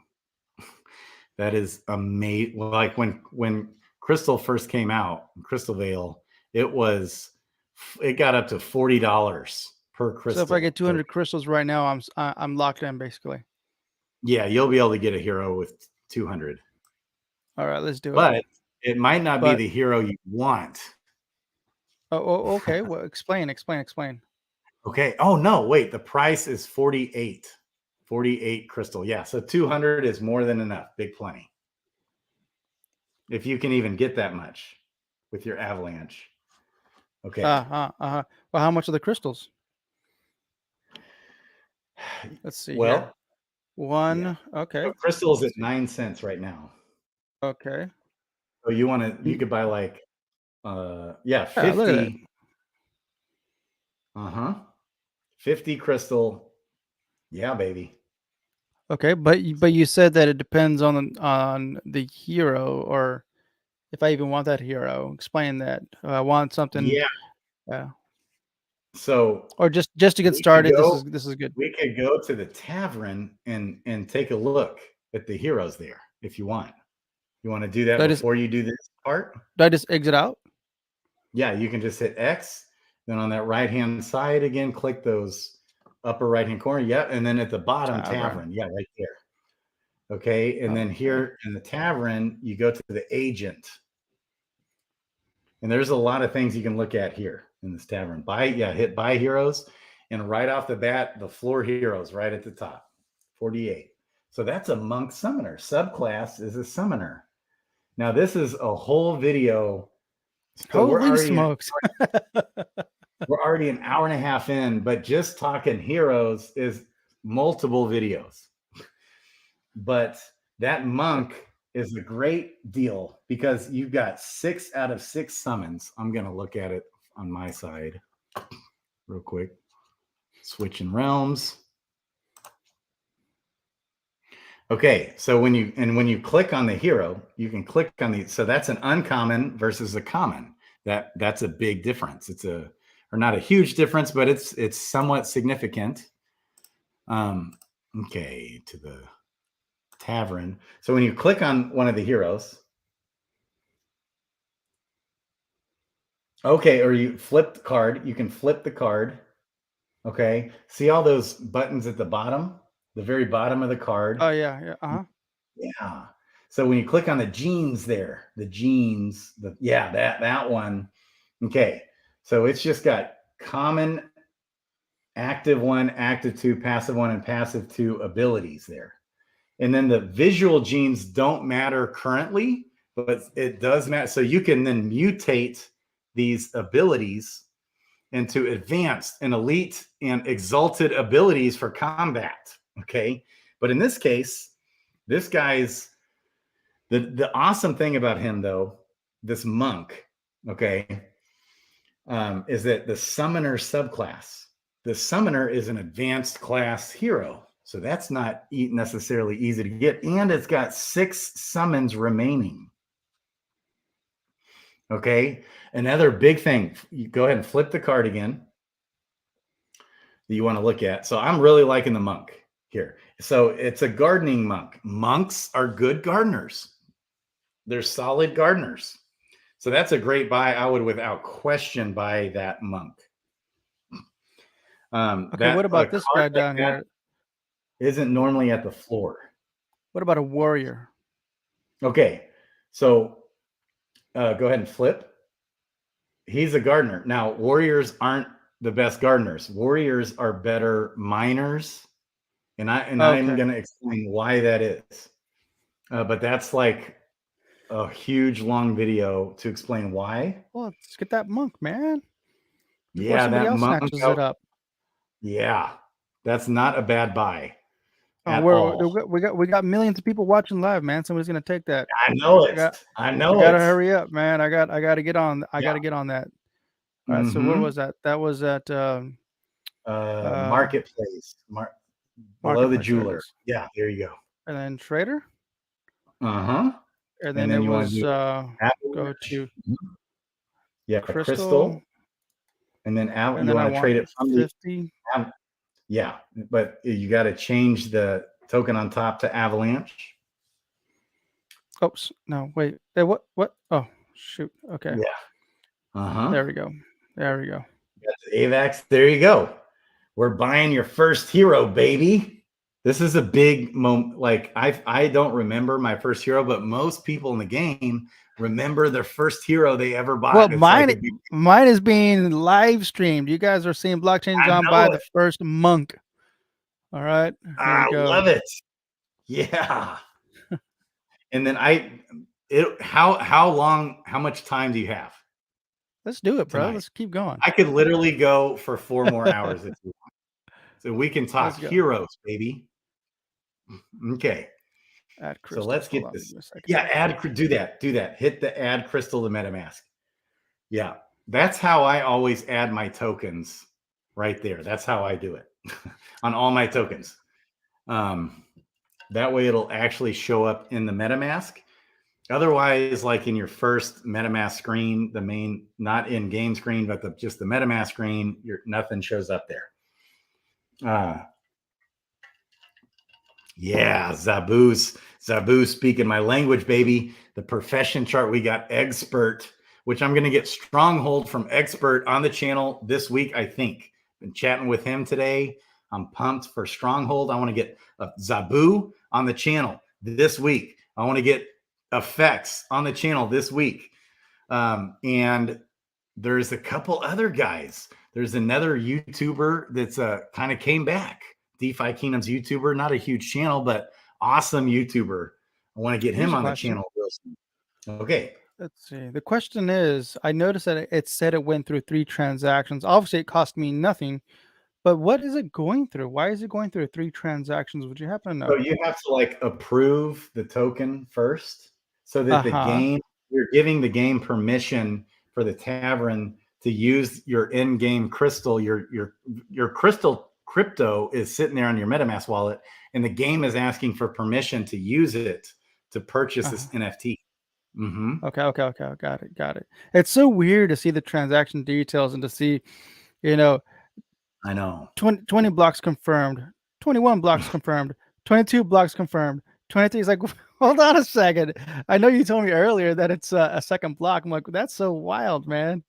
That's so wild. Yeah, so a 1 second block, and so it's like it's caused some trouble for the devs a little bit, and so I think a lot of people are getting impatient, and they're selling their eggs. The price of one egg used to be $500. Now it's down below $1, down below 80 cents even. Sometimes it's just like, so the economy has really gotten just obliterated. Okay, let's see. You must have put in a search criteria. So go back to that far upper left-hand corner. Yep, right there. That's your search parameter. You can click reset at the top. Oh, okay. So you haven't purchased them yet. You must not have purchased them. X out of there. Hit that. Yeah, the X right there. Yep. Go back to the agent. And that must, buy heroes. Hopefully that, buy that monk, baby. Did it not go always through? Maybe just the approving of the token. Okay, let's check here. And right here, there's a fee of point, and that doesn't go to you. So you're just paying 48 or cents, confirmed by hero. Here we go. Got it. That's a deal. Now you can click on your heroes on that side. Yeah. There it is, baby. There's your hero. He's got 6 summons. He's got a summoner in the subclass, baby. Yeah. Okay. So, and he's a good gardener. Man, that was a deal. And that was $4.36, baby. I love it. Okay. All right. So I was just, if you watch my channel, that when I was doing the video with Born to Die 007, last video, I bought a common monk for $770 at one point. It did have a double advanced ability traits. But anyways, okay. So now you can go to professions. Yeah, that kind of tells you some of your in-game items. Professions. Okay. And so you got a gardener. So that's the greenskeeper there. Okay. Start quest. You can, and then you click. Now, if you had liquidity in any one of those pools that you just saw, those would show that you have liquidity there. So when you click that plus again, see, these are all the liquidity pools. This is where gardeners are really valuable. If you have liquidity in the liquidity pools, you're upping your APR by a lot. And you get it if you have 2 gardeners, you can quest 2 at a time, on the same pool, and you get one gardener gets rewarded in jade, one gardener gets rewarded in jewel. And that's still going to be the case, by the way. You're going to get 0.001 jade or crystal and 0.001 jewel. But if you hit the jackpot, you might get 0.1 jewel and 0.1 crystal. Okay. So, but for you, because you don't have any money in the liquidity, doesn't matter which one you pick here. You can pick any of these pools. Doesn't matter. You'll still get a tiny little bit of crystal or of crystal in this case, because you're just sending one gardener. You could send 2 and you would get a little bit of crystal and jade, but you'll also get items in the game, such as milkweed. It's an item called milkweed. And that's one of the most valuable items in the game is getting milkweed. And you'll also potentially get spider fruit. Okay. You want to do your full stamina, 25 quest attempts, baby. Wait, Yeah, where's this coming from? Where's my? How do I know the stamina? I guess it would be on my stats card then, right? that's your quest attempts. Yeah. So for Okay. gardeners, each Oh, there's a quest, timer here. Okay, I see. yes. And so he's going to be questing away for uh, about 250 4 minutes. hours. Yeah. Yeah. Uh-huh. Okay. Yep. Okay. So it's okay. Okay. Yeah. Okay. Okay. And then you Cancel start the the quest quest. before. Okay. So do not cancel basically because you'll lose everything. Yeah. Okay. Cool. Cool. Yes, Cool. if you cancel this. So what Now that about multi quest? What is this? if you have multiple heroes, they've made it easier. Remember how the other night I said there used to be 4 million Ah. transactions a day and now it's like a million or Uh-huh. less? That's because you can do tons of quests all at the same time Oh. in one transaction. Uh-huh. But in your case, you just got one hero, so one convenient thing with fishers and foragers is that they will knock this quest out.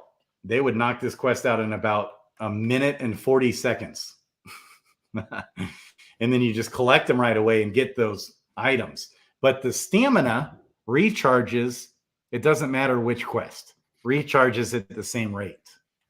So it's just that gardeners they're hung up on the quest for 4 hours instead of minutes, if that makes sense. Okay, so he's questing. There's your timer. You got 4 hours and 10 minutes there. I love it. Cool. So what happens And then if it reaches the time? Does it not? yeah, so once he's done, you'll just go in there and complete the quest. When you do that, when you complete the quest, you're gonna get items in game that have real in-game use case that people need, that people sometimes have to go buy. You might get It's random? tiers. Tiers are very valuable. What's that? Is it random? Random items? Totally random. And I can even show you the drop rates. You want to see the drop rates, baby, of the items. Here's my screen. So there's this website that is somewhere buried in the description below, but this is DFK Expert. I'm going to copy and paste this in the chat. Stronghold, an awesome community member, created this website.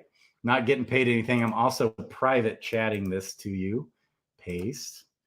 Just so you have it for your reference. This is in that video I told you about. Now he's still working on this website.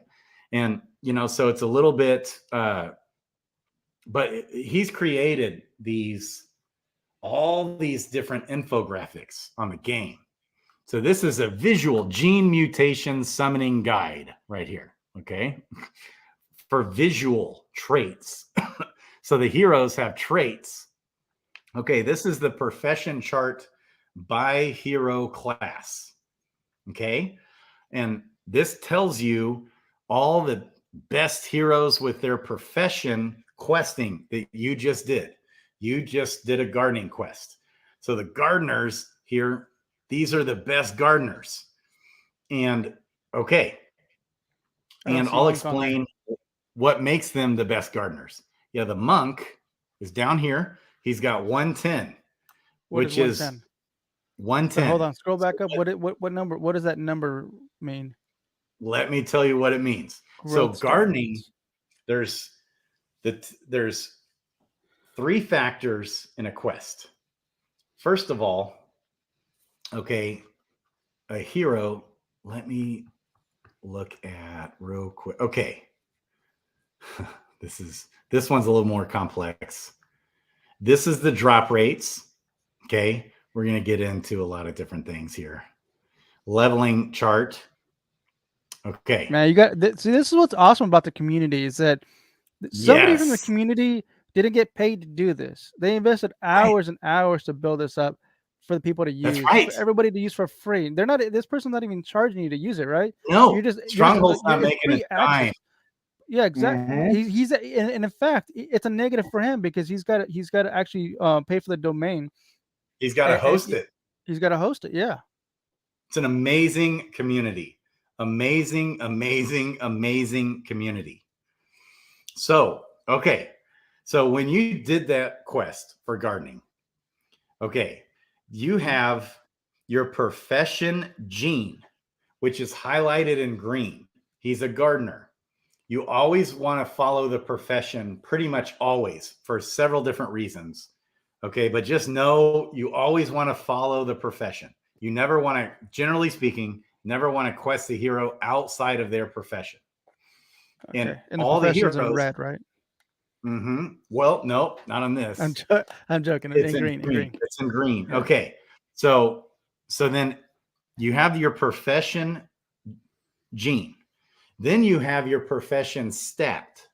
Every time you quest, you have a chance to level up your profession stat just a little bit. It might just be 0.1 level. I'm gonna safely assume that's a transaction fee if I want to bump that up. Okay, there's power-ups that you can get from staking your jewel in the jeweler, and then use, not only do you gain interest on the jewel, not only can you vote on proposals, but you also can then apply the power-ups, which helps. One of the power-up, or both of them, involve questing and leveling. So you're gaining XP, experience points, every time you quest. You can increase the XP you're gaining, because so every time you quest, you're gaining value in that hero. That's what's so cool about this game. You're continuously gaining value in your hero by questing, gaining that XP, and then leveling the hero. And every time you level on the next level up, it takes more XP to get to the next level. Every single time you level, you're also leveling, possibly leveling your profession stat. And when you quest, the outcome that you're getting in the quest, the loot that you're getting, the outcome that you're getting from that quest, okay, hinges primarily on your profession stat. Your profession gene is 10%. Your profession stat is 60%. And then your profession level is 60% of that quest, and your profession gene is 10%. So 70% of the questing loot outcome comes from the questing loot bonus outcome, I should say. 70% of that comes from your profession stat and gene. And so he's just, once you collect him on gardening, you have a chance, a possibility to slightly level up your profession gene every time you quest that guy. Okay, that's 70%. Depends on that questing level, that profession level, the gardening profession level of that hero. 70% of the questing outcome hinges on that. That's why this chart is a little overrated. Okay. But as you continuously level this hero up, you have different stats. So there's 8 stats on the back of that card. There's strength, dexterity, agility, vitality, endurance, intelligence, wisdom, and luck. So you see that right on the back of your heroes here. This is this legendary legionnaire that I have here. So hero, okay, or actually I like to look at the back of the card here. I'll actually get out of that, stay here, and just, oops, hello, flip card. Okay, so right here are these 8 stats: strength, dex, agility, vitality, endurance, intelligence, wisdom, and luck. And then this guy's a miner, and his mining profession level is 6.3. Wow.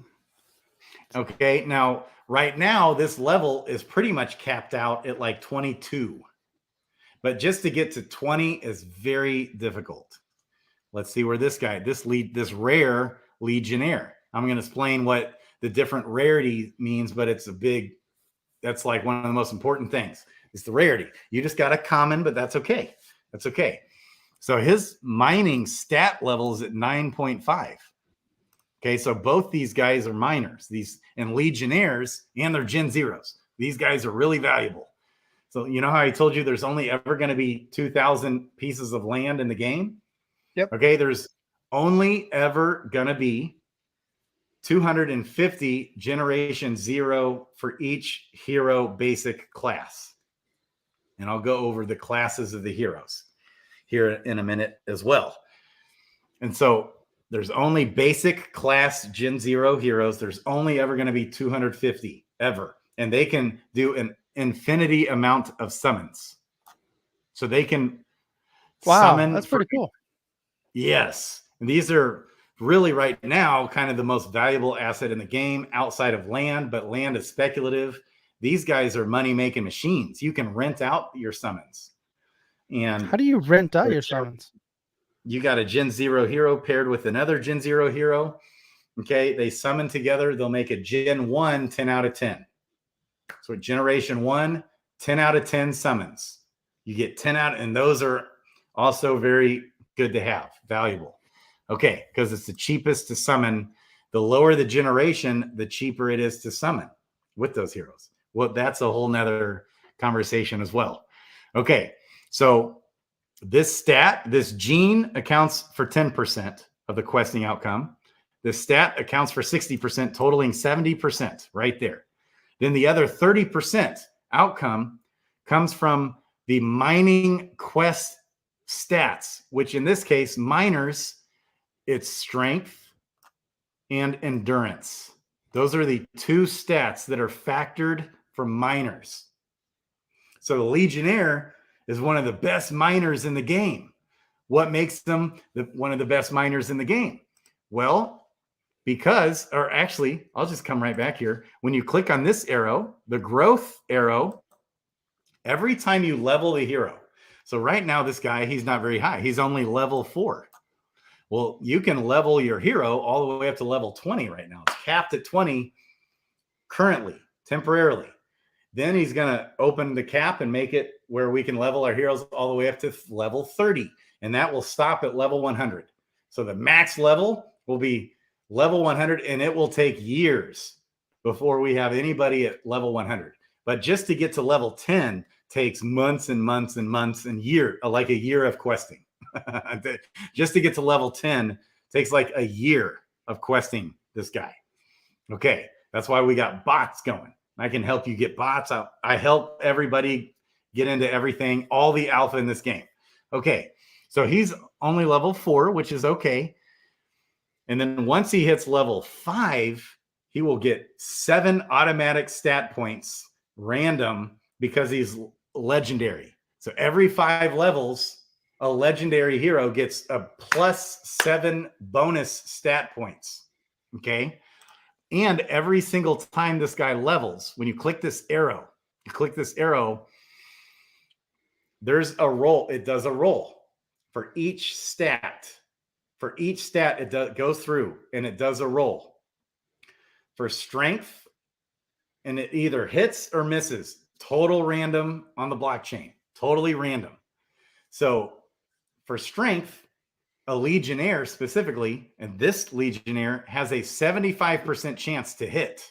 Strength, 3 out of 4 times, strength hits. But agility, he's only got a 35% chance for the agility stat to hit. Notice how his agility is only at 6. Only at 6 on agility. Endurance, an 80% chance.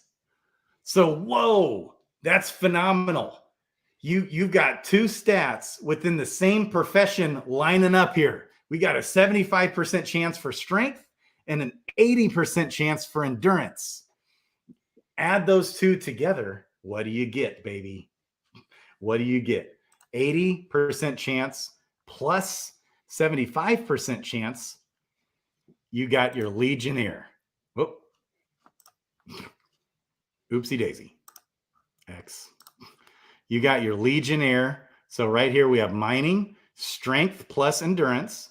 This is just these awesome infographics that Stronghold did for us and Albus did for us. He's the miners, strength plus endurance. Legionnaire is the second best miner in the whole game behind the Dread Knights and the Paladin that are amazing miners. And this gross stats, it's just adding strength plus endurance gross stats. So Legionnaire, 155. Well, that's because we got an 80% chance for endurance to hit every time he levels, 80% chance for endurance. And every time he levels, 75% chance for strength. Add those two together, 155. So Legionnaire. So these miners are all phenomenal right here. Dread Knights, Paladins, Legionnaires, Dragoons, Dark Knight, Knight, Berserker, and Warrior. Those are your best miners in the game. They're all phenomenal, especially your Dread Knight, Paladin, and Legionnaire, and Dragoon. And Dark Knight. I mean, really, they're all to have a combined stat of 100 is pretty good. It's pretty good. Now, on the flip side, how's the Legionnaire as a fisher? As a fisher, whoa, he's all the way at the bottom. 60. Fishers look at luck plus agility. So back to this card, his agility is only 35% chance to hit, and his luck is only 25% chance to hit. That is the worst of any hero in the game of any profession, is a Legionnaire fisher. But here's the cool thing, though. Guess what?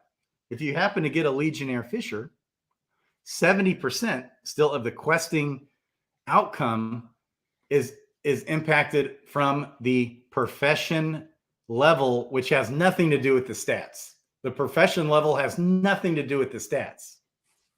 But the reason why, so in the tavern, when you're looking to buy heroes, okay, the reason why that does matter is for combat, the stats in which the heroes naturally level up the best at is going to benefit them the most for combat. So generally speaking, when you're leveling your hero for combat, like this is a legendary, Legionnaire for combat, baby. I want him to have lots of strength, endurance. What else is he good at here? He's good at dexterity at 65% chance for dexterity to hit. And he's good at vitality, 75% chance to hit. Okay. So every time this guy levels up, every time this hero gets leveled up, and it's time to level him up when this XP blue bar gets all the way up to 5,000 XP right here. So right now he's at 4,110 XP. This stamina, okay, stamina. Oh, this is nice. They added, this is a new feature. Stamina recharge rate, 1 stamina every 19 minutes and 45 seconds. Well, it's actually every 20 minutes. But because I have a power up used, it lowers the amount of time for the recharge rate of stamina. So 1 stamina bar is 20 minutes. Okay. And every time you level your hero up, they recharge then faster, progressively. The recharge rate also, the stamina recharge rate is faster, progressively. Okay. Does your stamina amount, your stamina total expand? Yes. Like right now yours says 27. 27 instead of 25. You start at 25, level 1 hero. And then every even level, it adds 1 stamina. So at level 10, you hit 30 stamina. Now you can start questing your heroes on 30 stamina. And that's also a big advantage to get on your egg drop rates for eggs and for your profession stat. For this profession stat, questing them at 30 stamina makes a better difference. Okay. And so generally speaking, you want to try to do your best. Now, normally at the floor, you don't find a hero, okay, at the floor. You'll never, generally speaking, ever find a hero that's good at its profession at the floor. Almost never. Well, you just did. You got the monk. Now, one odd thing about monks, okay? Monks are a very unique hero in the game because monks don't have any one single stat. Here's a monk, okay? When I flip this card and I hit the arrow, its highest stat is 60% on any one stat, but it's got 4 stats over 60% and 2 at 55%. So he's like more of a balanced hero. But his best profession is a miner, 60% on strength, 55% on endurance. That's 115. But his 115 right behind it is gardener. Gardeners are vitality and wisdom. His second best is his second best profession is gardening, because gardening looks at vitality and wisdom. And actually his wisdom is 50% chance. But what happened here? If you click this very last one, I used the stone carver, just went away right before we started the show tonight. Stone carver comes and goes. And we use in-game items to create stones. And when we summon our heroes, we can use a stone. In this case, I used a lesser insight stone, which is the wisdom stone. And so I got used 4 extra tiers. I'll explain what that means. 4 extra tier bonuses. Okay, so because I used the wisdom stone, it gave this hero a permanent growth of 3% on wisdom. Plus, every hero gets a blue stat and a green stat. Every hero has a blue stat, which in his case is wisdom. So big reason why I used the wisdom stone when I summoned this guy, okay, is because he had a high chance to hit wisdom on the blue stat. And so I used the wisdom stone and I gained 3% every time this guy levels up, plus the blue stat hit. So it actually gains him 5% every time for wisdom to hit. So it went from 50% to 55%. But normally the monk is 50% chance to hit on wisdom every time he levels up. You got a 50% chance. It's a coin toss if wisdom's going to hit. What's a secondary growth? Okay, baby. So then on your hero, okay, this was another awesome thing about your hero is you have a summoner in the subclass, and the summoners are awesome. Okay, summoners are an advanced class in this game, and that's the subclass. The subclass matters. Okay, so never at the floor do you have a hero that's good at his profession, and the subclass is good at the profession, and he had the hero you bought has 6 out of 6 summons remaining. Normally the floor heroes have 0 summons remaining, and they're not, you'll get like a legionnaire fisher at the floor, not a monk gardener. The gardening is the monk's second best profession, just by 5 small percent. So back to this chart, monk. Okay, we got gardening right here, wisdom plus vitality. The monk is right there. Well, that's his second best profession. The best is he's barely a better miner. But the monk isn't super bad at anything either. So over here, I think is fishing. Yeah, fishing, luck, and agility. Foraging is intelligence and dexterity. Now, all these stats matter for combat and PvP, but not all the stats matter for questing. 2 totally different things in the game.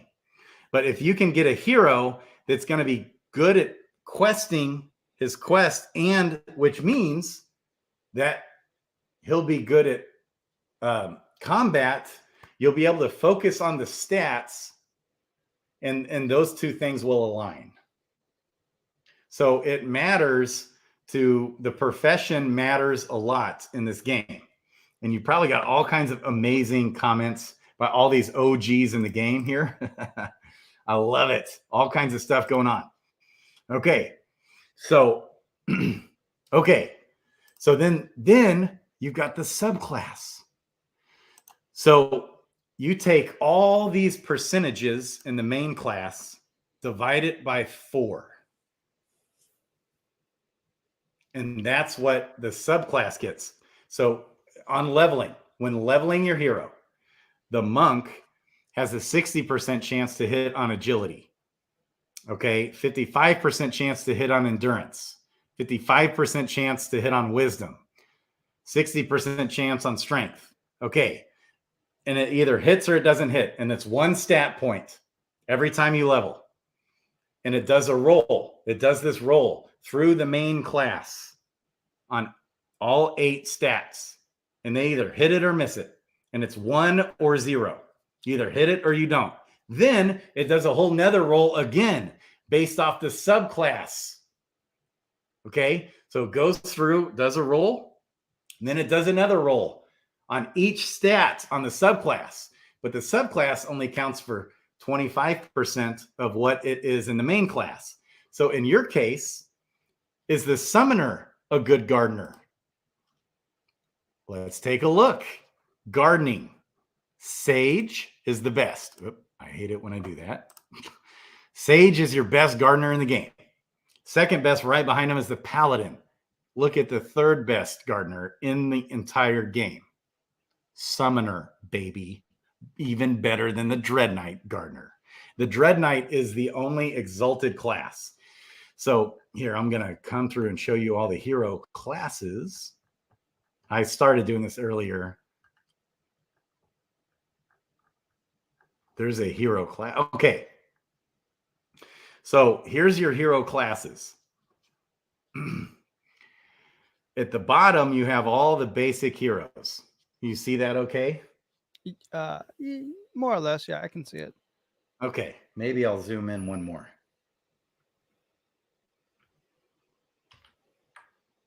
Okay. Oh, did that not work? Maybe I can't. Okay. Actually, if I click it, then I think I can zoom in.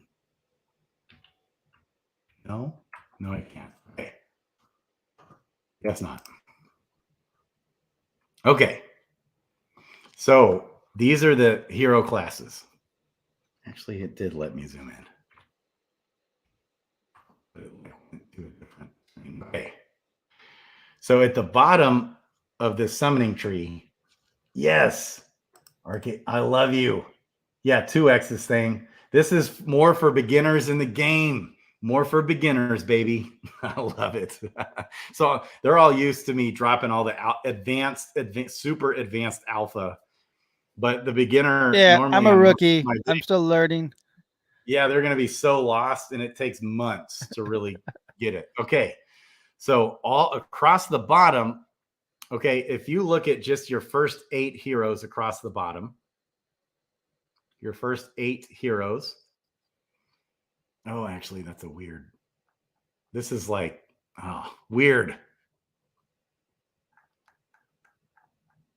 We just need the regular summoning chart. Where's that at? That's weird. It's got it in a weird order because it's like gene mutations for hair. Where's just the regular summoning chart? Huh. Interesting. Okay. If we go to Crypto Baby H, we've got the Unity Guild. Let's go to the Unity Guild, baby. And that's you can actually, this guild, talk about it's just an amazing community. You can get a mentor to help you onboard into this game. A one-on-one mentor on this Unity Guild, which is also in the description below. Okay. And they have several spots you can go to, but DFK Learning Resources, I think she's got some of the old charts in here of just the basic summoning tree. We're loading. We're loading. Yeah, Discord. Yeah, the stream. I refreshed the page. Okay, learning resources. We're in there. Okay. Yeah, this is the same. It's like the head appendage summoning tree. Yeah, most important video to make, says Digital Enzymes. Okay. They've gotten all advanced on these charts. Okay, here's the original chart. All right. Okay. Oh. Okay. Okay. So across the bottom, we have the basic heroes. You got a monk. Okay. The monk, if you summon a monk with a pirate, you have a small chance. Your basic chances are 14, basically a 14% chance, just 14% chance to hit a ninja.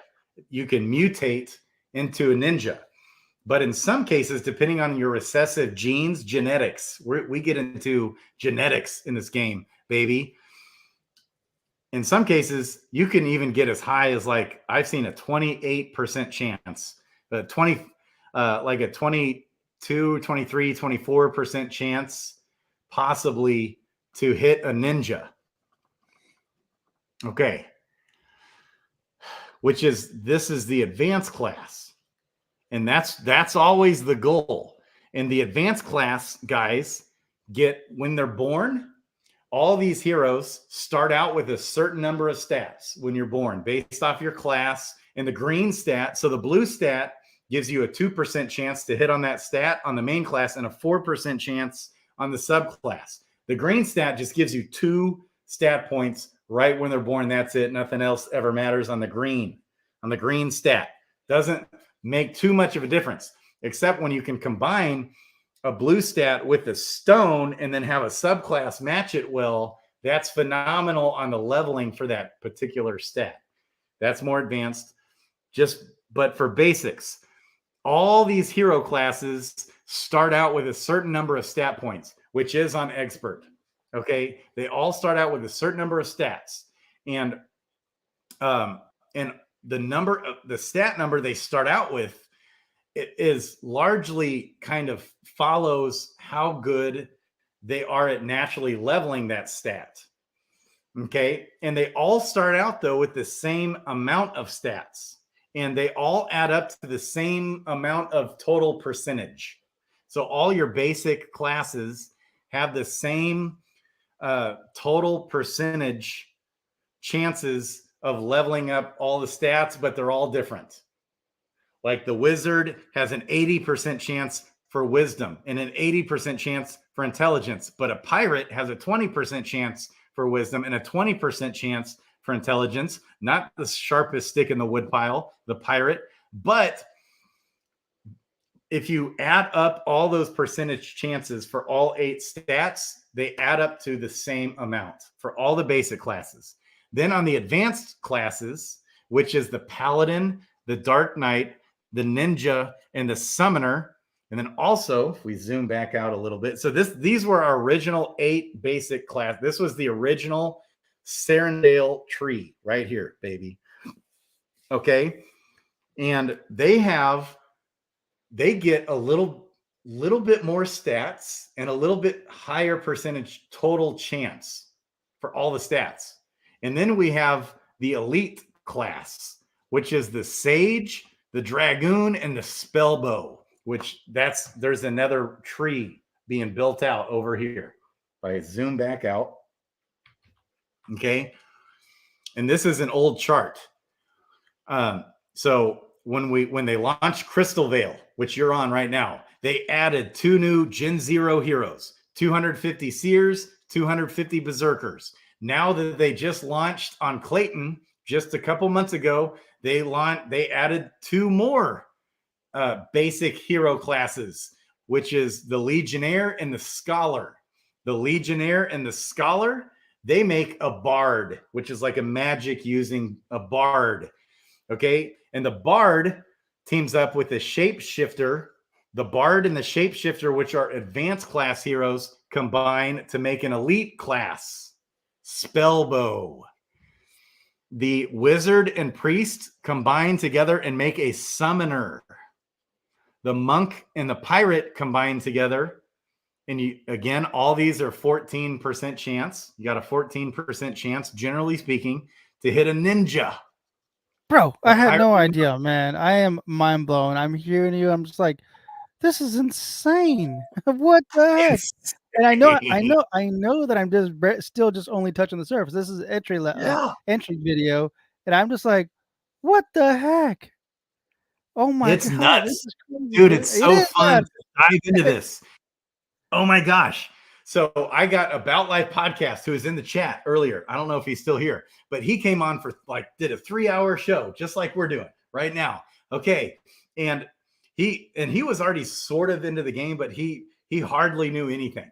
He kind of knew how to do like your most basic of things. He had kind of figured it out a little bit and watched a few videos. And I saw him. He did a video one time on DFK. I reached out to him, said, hey, let me show you all the ins and outs of the game. He came on the show, 3-hour video. Next thing I know, he does a video almost every single day on this game now. And I just love this guy. About Life podcast. He's hilarious. And he's like a summoning junkie. There's so much more into the genetics of this. Archers and thieves summoned together make dark knights, 14% chance. Knights and warriors, you summon them together to make a paladin. Okay, and then you summon a dark knight and a paladin together, and the max number of possible summons that any advanced class will ever have is a maximum of 5 summons.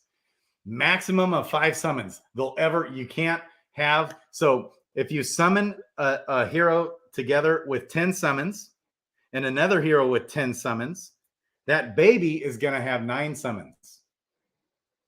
But if you summon together a hero with 10 summons and then another hero with just 1 summon left, the baby is going to have 0 summons. So it takes the lowest number. So if you summon a hero with a basic class hero with 10 summons and then another basic class hero with 5 summons, the baby is going to have 4 summons. So in this case, if you're summoning together 2 10 out of 10 Gen 1 heroes with 10 summons, okay, 10 out of 10 Gen 1, that means 2 Gen 0s were summoned together. Then the baby is a Gen 1. The 2 Gen 0s, that baby will have 10 summons. Then you summon 2 of those babies together. Okay. If you happen to have 2 Gen 0s that pair and you hit a Gen 1 Paladin, Dark Knight, Ninja, or Summoner, still they'll only have 5 summons, not 10. Okay. Then if you summon a Paladin together with a Dark Knight, they make Dragoons that also have a little bit better stat growth and more stats to start out with. And we're going to look at that, exactly what those stats are, okay, when they're born, and they have better stat growth. These are the elite class: Dragoons, Sages, Spellbows. Okay, and they're just OP, OG heroes in the game. Sages, Dragoons, and Spellbows are phenomenal heroes, but the top hero, the top dog, the big dog is the Dread Knight, the Dready baby, the Dread Knight. And so he even has better stats. Okay, so each time it's all about the stats, but it's also big reason why a Dread Knight is worth 10 times, 20 times more than that monk you bought. No, he's worth, 10 times more. Okay, 50 crystal would be 500. Okay, so 20, yeah. A Dread Knight, floor Dread Knight is worth like 20 to 25 times more than that monk you just bought. Well, that's largely due to the stats, but also his skill tree for combat and PvP is going to be a big part of that. Okay. And so the max number of summons that a Dragoon and a Sage can ever have, or a Spellbow, is 3. That's the max number of summons. Okay, it's 3 maximum number of summons that they'll ever have. And the only Gen Zeros in the game that have infinite numbers of summons are the basic class heroes. But the creator of this game, the PvP game, baby, Pervy Sage, we call him. If you've ever seen Naruto, all right, if you've ever seen Naruto, my favorite character in that anime show is Pervy Sage, is what he's called, Pervy Sage. And that's what we call Workhorse. And that's his favorite anime. Workhorse is creating the combat, Wisdom Gaming. He's creating the combat of this game. Okay. It is so dope what he's doing with this game is that even your basic class heroes are absolutely OP. So all the heroes are so phenomenal. And last night, this wizard, basic class hero, Wowie in the house, who act for free, has a full spreadsheet of all the stuff that Workhorse is putting out in this game that's going to be coming out in a month or 2 or 3 months. We're going to have combat in this game. It took them over 5 hours to go over the wizard, to go over the seer. It took them like 6 or 7 hours just to go over one hero's combat skills. The skills. That's not counting the traits. That's not counting the stats. We're talking the skills. So all these heroes, there's also traits for combat that are amazing, that I had you look at, the traits that are now on the back of the card. And we're going to dive into all this, baby. Yeah. But at a basic level, all this starts out with their profession questing. That's what you're doing right now at a simplistic level. Okay. And so in your case, you have a monk gardener and a summoner subclass. Okay. The summoner, third best gardener in the game, baby. That's because the summoner has on wisdom, the summoner has an 85% chance to hit on wisdom. The summoner has an 85% chance to hit over here. So a wizard and a priest, both wizard and a priest, they have an 80% chance for wisdom. They're great gardeners. The summoner has an 85% chance on wisdom. You up at 5. The sage has a 90% chance to hit on wisdom. It's just awesome. Sage, 90% chance to hit on wisdom. Then the wizard and priest, they have a 50% chance to hit on vitality. Summoner has a 50% chance to hit on vitality, but a sage has a 60% chance. So this tree right here, there's some of your best gardeners in the game. Okay, a paladin is also a great gardener. He's got an 80% chance for vitality and a 65% chance for wisdom. You add those two up. That's where it's getting this number here on the side for the professions. Okay, so sage, best gardener. Paladin, second best gardener. Summoner, amazing gardener, 135. That's 85 plus 50 is 135. Dread Knight Dread Knight's awesome at every single profession. Okay, obviously. Dread Knight, best profession though, is mining. Also amazing gardeners. They're also really good foragers. Their worst profession is fishing, but they're still amazing fishers. Okay, 120. Okay. Spellbow, brand new hero. His intelligence, I mean, it's off the charts. The Spellbow is like an archer combined with like a wizard. And that's a lot of people's favorite hero in the game. And it's the newest hero right now that we have in the game. Hardly any of them are in the game, period. I have not yet gotten a Spellbow. I've never summoned or purchased a Spellbow. That's the only hero I don't even own. Okay, and there's no hero even close. Even the Dread Knight and the Paladin at mining combined, it's a Paladin is 80% strength, 80% endurance. 80 plus 80 is 160. Okay, and that's like off the charts. Just to be at 100 is good. 160 is mind-blowing. The spell bow at foraging is 175. It's just nuts. Okay. Yeah. And then some of the, like, there's a lot of girls in the community also that like to summon for visual genetics. That's a whole nother thing. The visual genetics. Oh, and I forgot to tell you, to hit a Dread Knight, the Sage and Dragoon summoned together to hit a Dread Knight, you only have a 7% chance for that Dread Knight to hit. And the max number of summons that a Sage and a Dragoon can even ever have is 3. So they're by far the rarest hero in the game. By far is the Dread Knight, of course. Low chances to hit. And the most number of summons that a Dread Knight can have is 1. And that's rare. To even have 1 summon on a Dread Knight is precious. Like, okay, you still with me? Yeah, I'm actually right now looking at heroes on the market, and I Nice. found an uncommon archer with 6 summons. See that? That is cool. That's cool. Okay, now, okay, what is the profession of that archer? Gardener. It's a gardener. So archers are terrible gardeners. So if you click the arrow there, notice how vitality, the archer is 50%, but wisdom, it's only 25%. So, which is, that's why you add those two together, that's only 75%. But again, I love gardeners. So for 2 reasons. Okay, notice how, look at the very bottom of the front of the card right there. Do you see the 135 heart? Yeah. Okay, yeah, that's the health. That's the HP.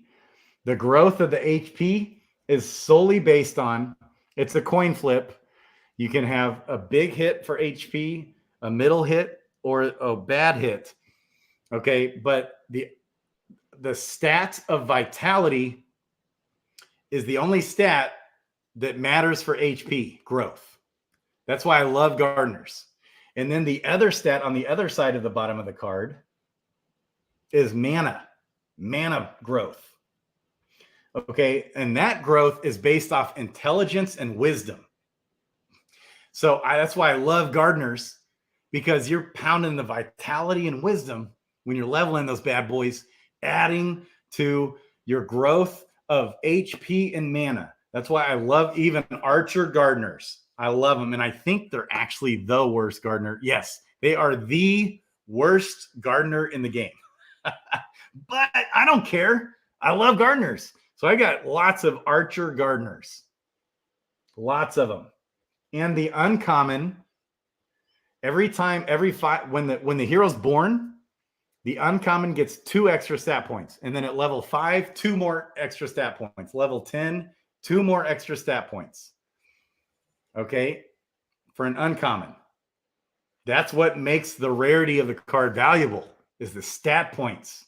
A rare, when he's born, gets 4 extra stat points. Just random. At level 5, 4 extra stat points. Level 10, 4 extra stat points. All the way up to what's this right 1. here? I noticed that some of these cards have cooldown. So that bad boy was just born, or he just summoned. Yeah. So there's a cooldown period every time you summon. 7. Yeah. So notice the XP and the level. He's never even been on a quest. He's a brand new baby. Level 1. Wow. So when they're first summoned, there's a summoning cooldown period.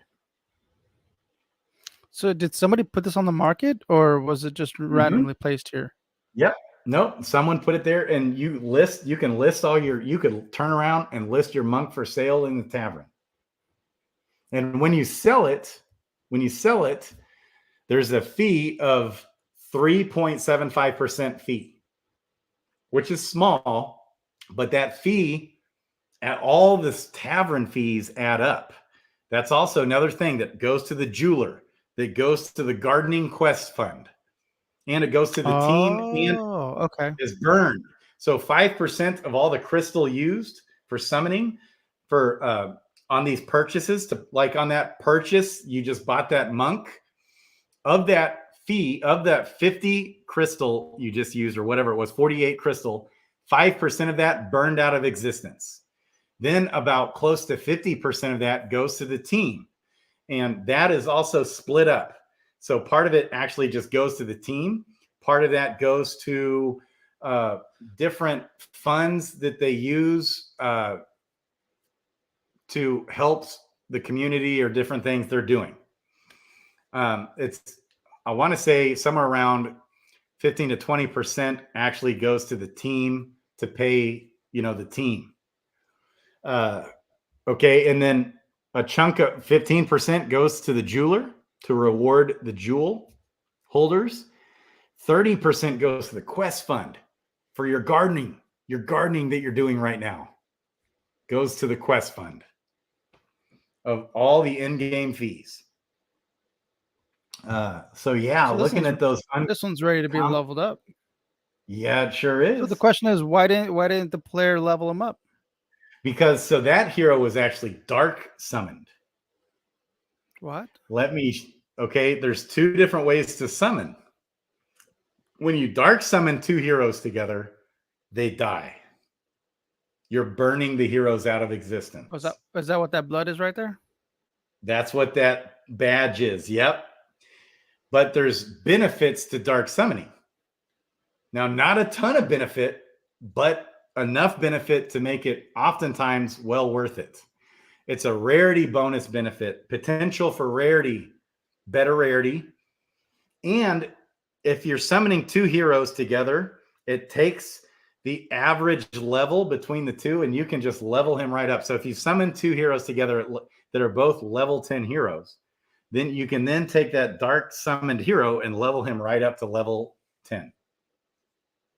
And that he's got a +1 level up there, right there. And that's a dark summoning badge that he's got. Okay.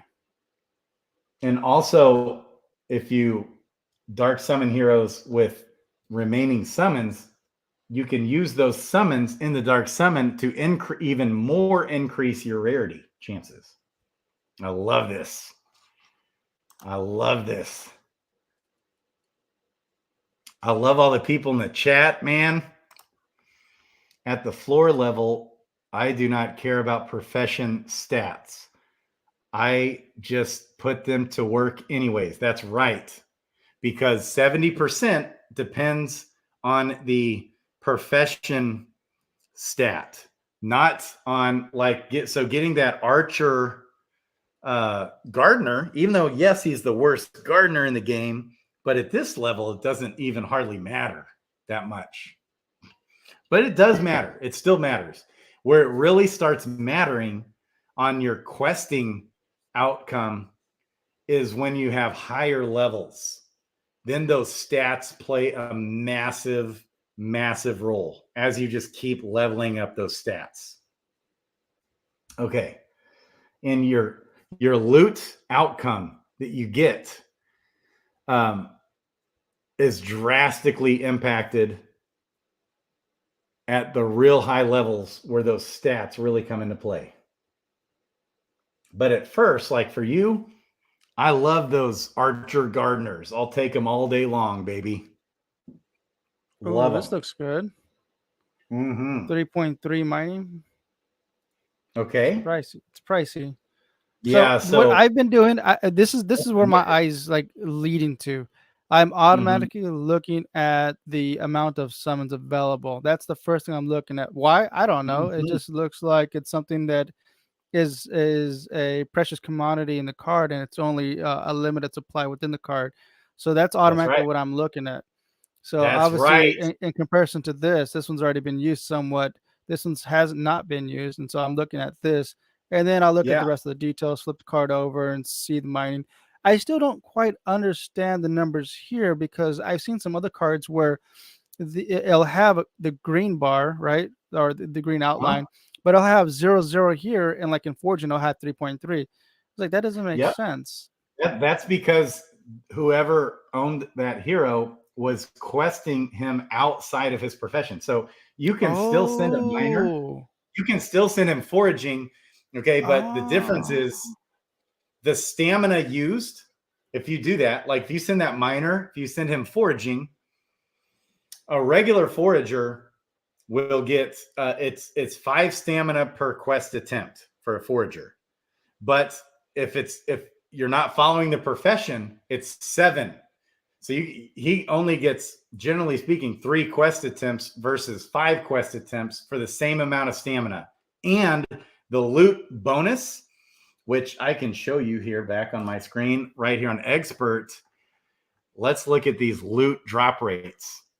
Okay, so these drop rates on this website, this is for your basic bare bone drop rates. So as you level up your profession stat, okay, and if you're questing on the profession, okay, right, it explains some things here. The higher drop rate is for heroes with the correct profession gene. So on some of these like runes and Mashka runes and eggs, you get a much better drop rate. You get a double the chance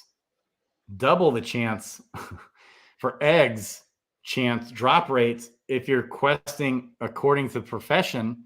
It's just like not worth really ever questing ever, for so many reasons, for your tier drop rates, for everything, to not quest according to the profession. But you still can. You can still quest those guys on any profession. And the drop rates won't be as good. Now, when pets come into play, that's going to change. Now, if you've got that foraging, paladin. Well, I wanted to ask in regards to PvP. What's the benefit of that? Why do that? Are you gonna level up? Are you earning credits? You're earning tokens, tiers, eggs? What's going on there? So generally speaking, okay. Are we betting? Are we placing bets? Oh yeah. So that's all coming, and it's going to be major XP tournaments.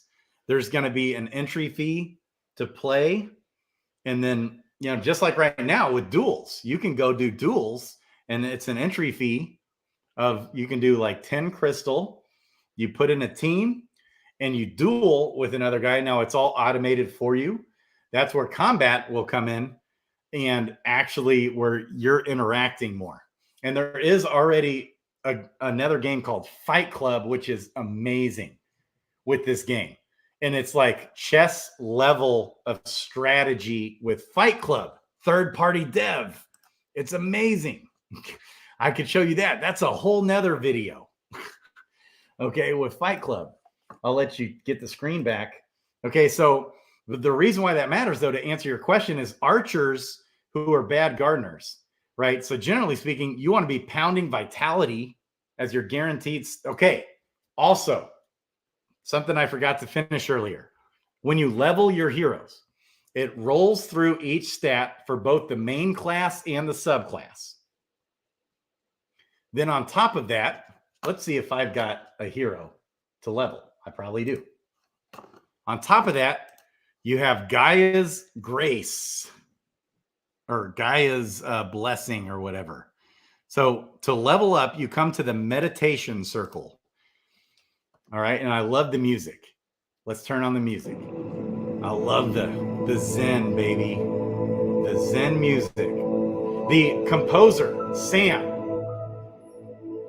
The composer of this is named Sam, and the music is phenomenal. So when I come to level my hero, okay, let's see if I have anybody ready. Yes, I have my Gen 0 ready to level. And guess what? I've got a greater attunement stone. This right here is like worth $20. Okay. Or greater attunement crystal, I mean. Okay, so you can use crystals to help your leveling process. But every time you level your hero, you have one guaranteed stat. And if you check my Twitter, I actually leveled up one of my mythic heroes yesterday, and he struck out on every single chance stat. He only got one stat point let's look at my Twitter. I got to show you this. Like, because this is the chances of this happening is almost like zero, but it's happened to me one other time that I know of. This is hilarious. So right here, baby, look at this level. Shout out to DFK for all the subs, man. We got up to 300 right there. I saw that you tweeted that. Oh yeah, I retweeted that. I love it because I'm trying to get you now. Now we got to get you quickly to 400 subs. Everyone, awesome. Go subscribe to this man's channel in the description below. Just right now, you can even go do it. Eric David Tippett. He's the one that helped me with the artwork behind my channel right here. So he's a video editor guy too. So look at this stat. I was actually going to compliment on your stuff, man. You got a nice setup here. Hey, thank you. That's him. That's him. If you go to my channel, okay, here, like, see that? He made that. Yeah, Eric David that's Tippett. awesome. Yeah, and then when you click like on this video, yeah. I saw it. Dude, that's awesome, man. He created all that. That awesome. Was him. He made this video for me. DeFi Kingdoms. You don't know where to start. You don't know what to do. Literally, we could. That's him, Eric David Tippett, right there, baby. Yes. Okay. So on this tweet here, this is just hilarious. Okay. I struck out with this mythic archer. I missed on the strength. Then I missed on the dex. He had an 80% chance to hit on the dex. He missed it. A 55% chance to hit on strength. He missed it. He had a 50% chance to hit on agility. He missed it. He had a 50% chance to hit on vitality. Miss. He had a 60% chance to hit on endurance. Missed. He had a 40% chance to hit on intelligence. Missed. A 25% chance to hit on wisdom. Missed. A 35% chance or a 40% chance to hit on luck. Missed. Then, okay, monk subclass. The monk subclass had a 15% chance to hit on strength. Missed. 15% chance to hit on dex. Missed. 15% chance to hit on agility. Missed. 15% chance to hit on vitality. Missed. A 12.75% chance on endurance. 13% chance on endurance. Miss. Then, okay, so the chances of that happening. Then on top of that, so when you're leveling, you get one guaranteed stat. Okay, and this is a scholar, seer. Okay, not a great miner at all. Decent on endurance.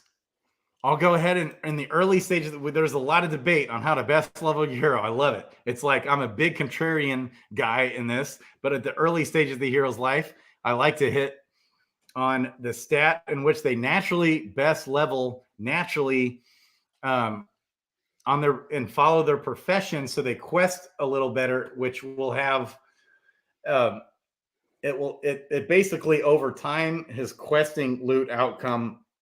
If you focus on the profession gene in the early stage of the hero's life, even though this is a combat hero because it's a legendary, I'm going to go ahead and hit endurance there. Now, strength is not going to do a scholar or a seer very well at all. So I want to hit vitality and I want to hit luck. Okay. I'd be better off hitting intelligence. Intelligence is another good one, which probably down the road, I'll be hitting intelligence and wisdom. Okay. So I get my guaranteed endurance stat point here. Then on vitality, because I want to hit that HP early in the hero's life. Okay. And I like to hit luck because it helps on increase your chances to get things like eggs. And it's good for combat as well. Luck is just a great stat for both questing and combat. Okay. But most of the time I'm just going to I would do endurance and strength and then either luck or vitality, because it's a minor. So I get my guaranteed endurance stat point. Then I get to click 2 stats down here for Gaia's Blessing. Okay. And each of these are a 50-50 roll, 50-50 coin flip. So it's a big deal on how to level your hero. And there's all kinds of different strategies out there. Zabu, what Zabu does is he pounds vitality, intelligence, and wisdom on every hero for the first 10, like 5 to 10 levels to really help get the mana and the HP early in that hero's life. And then over the time of leveling that hero, it will be exponential on how that will affect. I love it on how that it will affect that hero's leveling because HP, it's like it grows based off your vitality. Mana grows based off your intelligence and wisdom. Okay. Anyways, so me hitting right on this tweet, just hitting one, I mean, it's like a 0.1% chance or something. It's like it's almost a 0% chance to only get one stat point in a level. Is that not hilarious? Okay. But then this is the best level I think anyone's ever gotten in the history of the game. Are you still with me? Yep, I see it. This Paladin, I don't know if anyone's ever done better than this, baby. He hit on every single stat. He had for strength an 80% chance. Dex, he only had a 30% chance. Or 30% chance, I think. Or 35. Maybe actually Dex, he had a 40% chance. He hit. Agility, 30% chance. Hit. Wait, he's playing this on his phone. You could play this on your phone. I didn't know that. Okay. I'm functioning on my phone most of the time. Okay, I was already under the assumption that I can only do it from my laptop. Okay. No. Cool. I'm on my phone most of the time, baby. So I hit all these. Then I hit all these. That's 16 stat points in one level. That is like absolute, and that's with no rarity bonus either. No rarity bonus. I don't think anyone's ever, I mean, I'm sure someone else has gotten 16. I thought it was actually 17. Then I realized yesterday, oh, it's just 16. The max number of stats you can get on any level up, not counting rarity bonus, the max number you can possibly get is 19. If every single thing that possibly could hit is 19. That's phenomenal. I wonder if that's ever happened. I have not heard of anyone else ever doing that, doing even 16. So getting like 10 is really good for any hero. The average is 6 for a basic hero. The average for a Dread Knight, I think, is like 8. Okay, and that's if no crystals are used. What I'm doing right here is I'm using this $20 freaking crystal that are going to run out and soon will be no more. So I'm using these on all my Gen 0 heroes. I only have a few left. And then the game, they will not exist in the game. They might be up to like $50 now per crystal, which is nuts that I'm doing this, but I'm just investing into this $5,000 here legendary Gen 0 hero. Okay, and what this does is it adds 2 guaranteed stats. Plus, it actually today, $50,000 tomorrow. Hey, I believe this thing someday could be worth $500,000. I believe these Gen 0 someday might be worth $500,000. Who knows though? But yeah, $50,000, very realistic, I think. Okay. So I did endurance as the guaranteed, and then vitality and luck.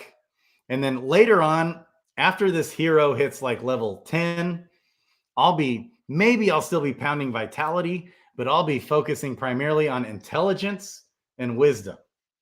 But it did just drop like workhorse, dexterity, like all these stats will still matter for all the heroes.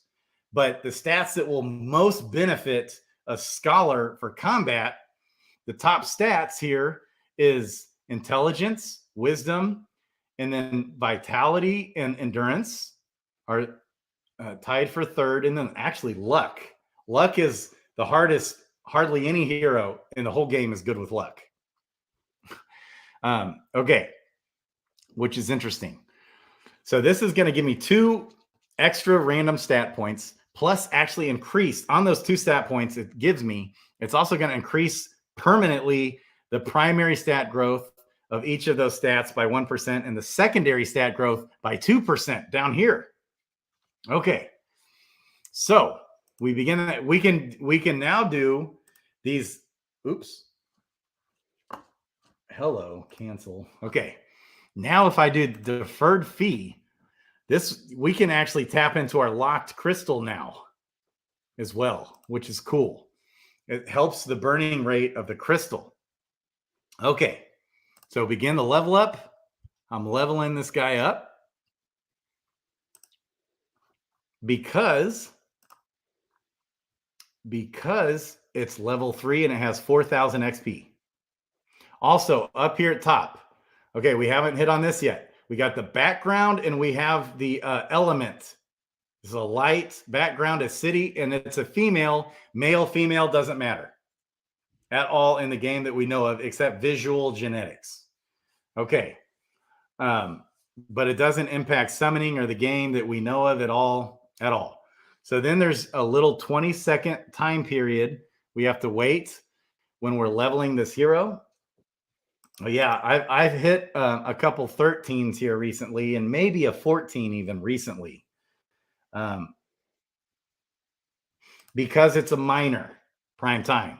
So most people don't pay too much attention to the profession for a potential combat hero, which any legendary hero is a potential combat hero.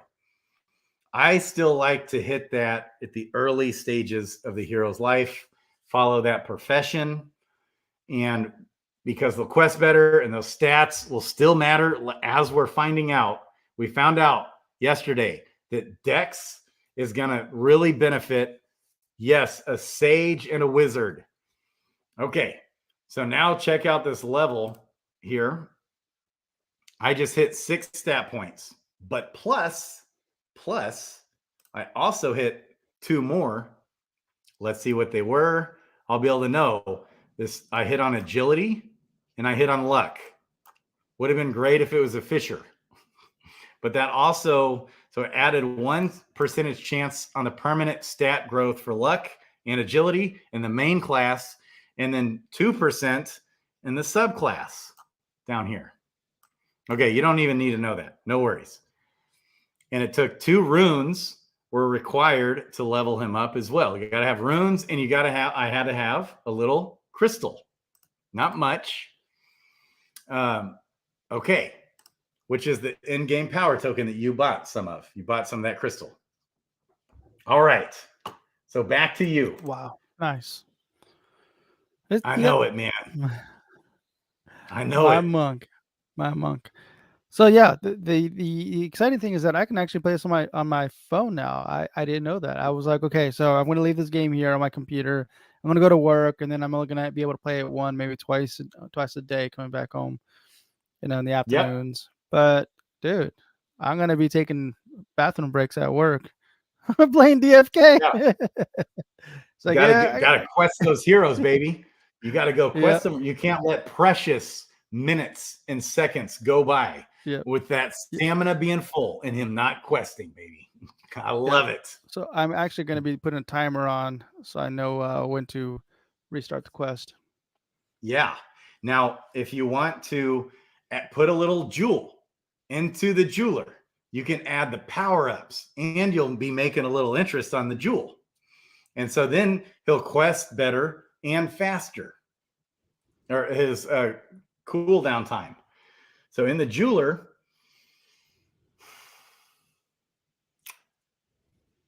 yeah, right there, manage power-ups. Yeah, you got to deposit some jewel right there. But be careful not to do all, because you still got to have some for gas. Okay, so I have no jewel. And it probably won't let you anyways. Yeah. Prime time. This Prime time he's got a guild. He's got a YouTube channel and a Twitch, I think. Yeah. I love it. burning hole in my pocket. Brothers and sisters, I have crystal burning hole in my pocket. I love it. Because so people become straight degen when they're summoning. Okay. So another thing, another factor you want to look at in your heroes when you're purchasing a hero, okay, is, and this is big, is your genes. So when it's white, you can hover over it. It's basic, basic, basic, basic, which basic, these skills, or these are ability genes. I call them abilities, but they're called like traits by Workhorse. We've always, as a community, called these abilities.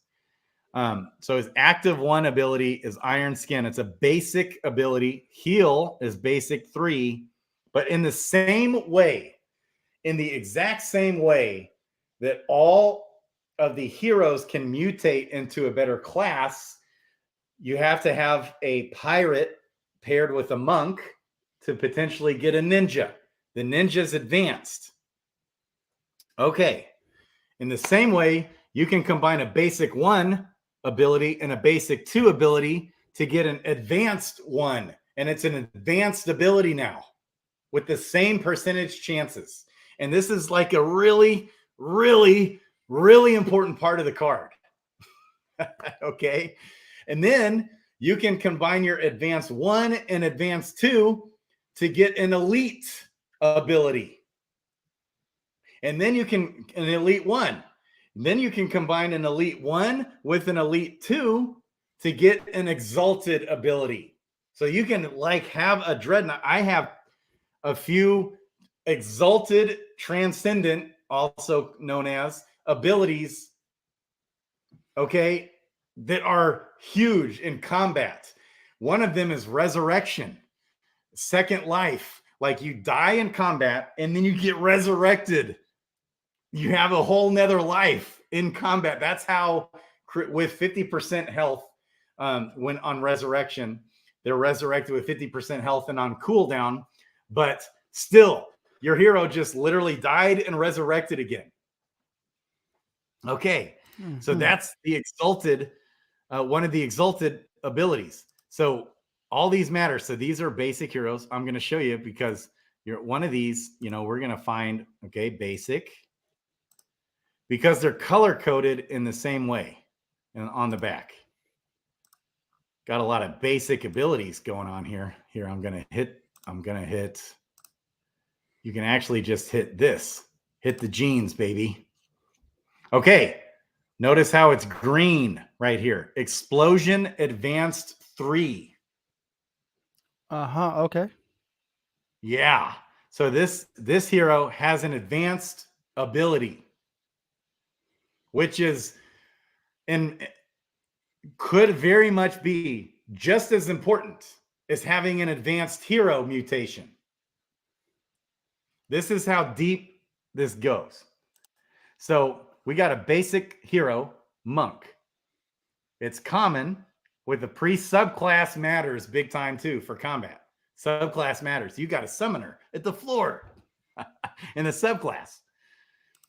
Okay. And then explosion.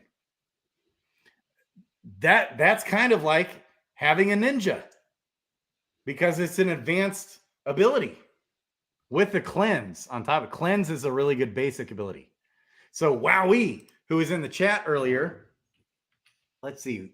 Oh yeah, sweet. Wowie. Because I hate how I closed out my Brave browser and it forgot all my tabs. But Wowie for free. He's done this spreadsheet for everyone on all the active and passive traits. You got basic, 8 basic trait abilities. Okay, then you've got 4 advanced in the actives. Then you got 2 elites, 1 exalted. Then on the passives, same thing. This is what Workhorse has built out. Huge, huge important factor on combat. Then you have your heroes all have skills. Each hero has skills, and some of them like are passive skills for combat. okay, that happen on their own. And some of them, these skills require mana to use. Okay. And like in this one, and there, it's so phenomenal. This is the archer. We got the knight, we got the priest, the warrior, the seer, the pirate, the berserker, and yesterday dropped the wizard that took them 5 hours or 6 hours to discuss these skills. And he has his ratings over here. This is Wowie. He does his own personal ratings and write-ups, reviews on the side, his remarks. He hasn't added them yet for the wizard. The Wowie, he's got some Wowies on this wizard. It's so fun. I mean, look at all these Wowie ratings. So every single hero, SSS, SSS. Okay. SSSSS. It's like he couldn't even give an A, and an A is really good.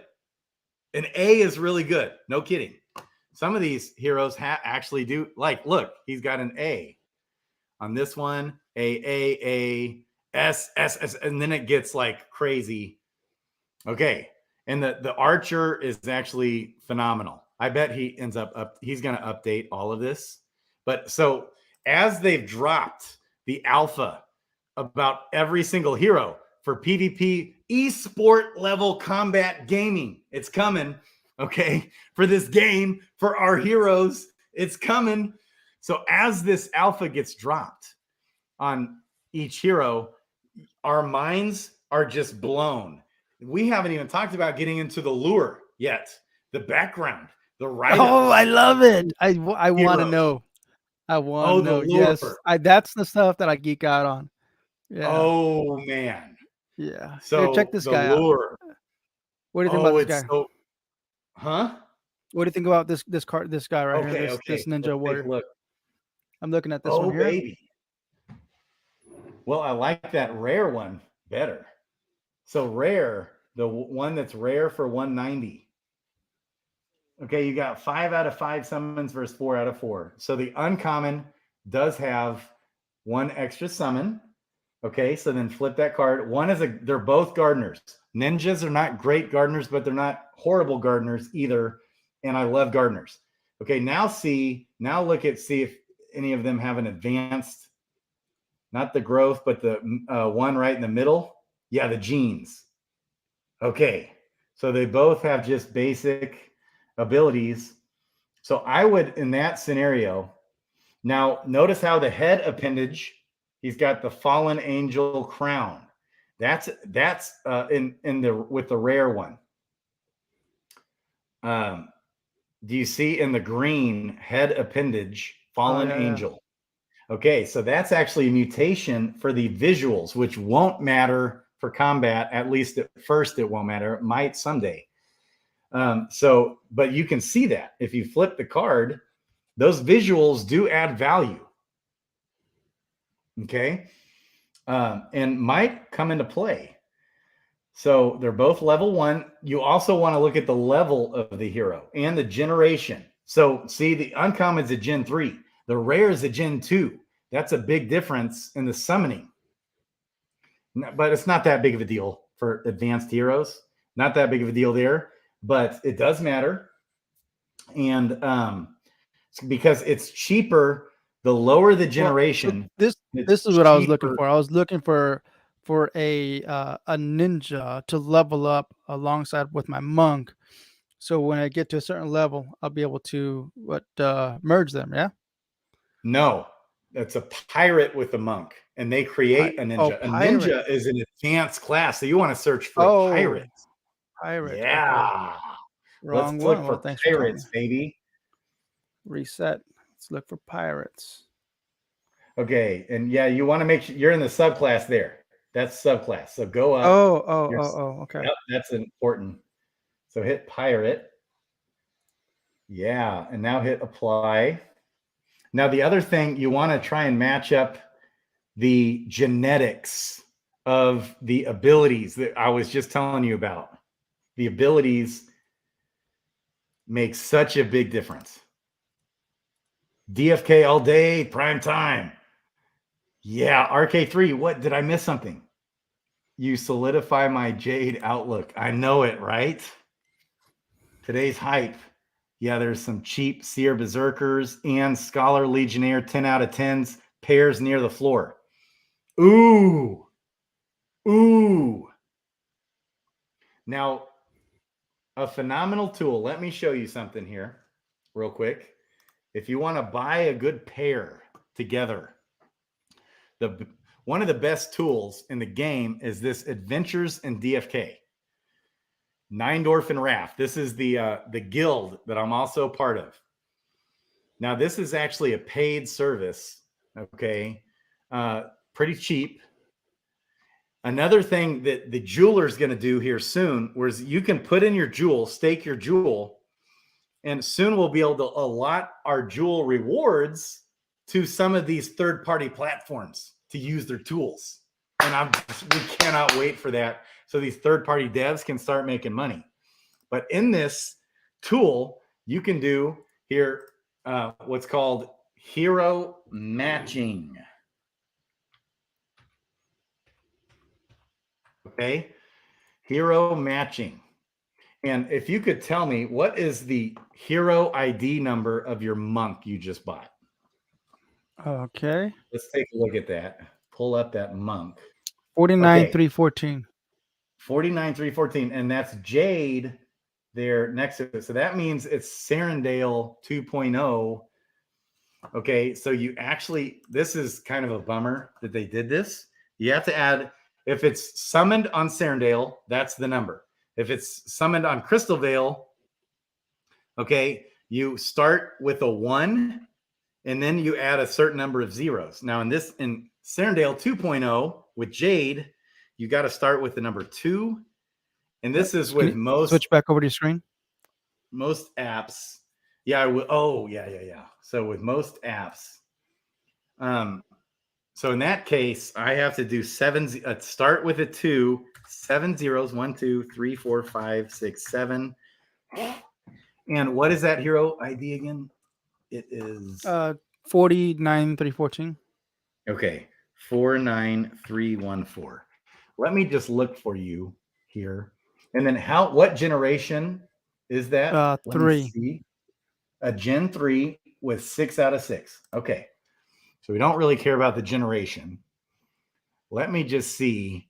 So on this, I can do for sale and then ignore. And I could do a whole video just on this tool, but I just want to see min summons. We want 6. Let's see if we've got a good pair. As a pirate, we're searching for sale. This will search the tavern for us. Ignore summoning cooldown, and we want at least one ability that can mutate. And that's what we were just talking about. And I'm going to click none, and I'm going to click the pirate. And this gives you all the heroes, common, advanced, elite, and the Dread Knight. Okay. And then I can hit view.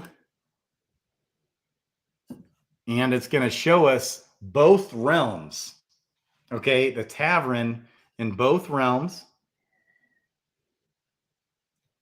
Now, I have had some problems recently. The site has had so much traffic recently. There's a lot of people summoning right now, a lot. There's a lot of summoning going on because it's so cheap to summon. Okay, and so you use this a lot of times to find good pairs to summon. So here's all the pirate. Check out this one right at the top. I love it. So now that's pricey. Okay, so at the floor, and this is in Crystalvale for 57 crystal right now, which is $5. You've got a pirate, wizard, gardening, which wizard and scholar is a great subclass for gardeners, where you've got just one ability that can match up. Okay. That's nice. Yeah. And so that's a nice tool. We call it the mustard. Okay. And then what's even better? Like, here's one. All right. This is even better. We're 2 line up. Okay, now here's the problem with summoning. It's a Gen 3. So generally speaking, when you're buying a hero at the floor, okay, you don't want to be summoning heroes together that are Gen 2 and above, or Gen 3 and above. Gen 2s are okay.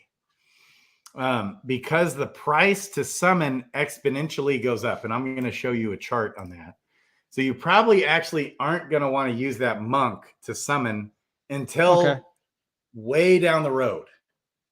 Now, to summon, if you want to buy a pair in order to summon together, we want to be searching 2 Gen 1 10 out of 10 pairs together, or 2 heroes together that both are Gen 1 10 out of 10 heroes that also have the class mutation, like trying to get a ninja in this case, that also have ability mutation. Okay. So, and I can help you with that if you want to get into all this more, right? Because that's what happened with the About Life podcast. He's like a summoning machine. It's so fun. Okay. So now I love that your monk has this summoner. I mean, that was a great floor hero. It really was. Okay. So although, with that being said, generally speaking, floor heroes have 0 summons. I mean, to get a floor hero, you're lucky to have any summons. So, but when I see a Gen 3, it's almost like, unless he had an advanced ability or something, I'm not going to summon with him. But there's massive advantages still to having these summon options, because if this monk someday hits level 100, now these summons are really, really valuable.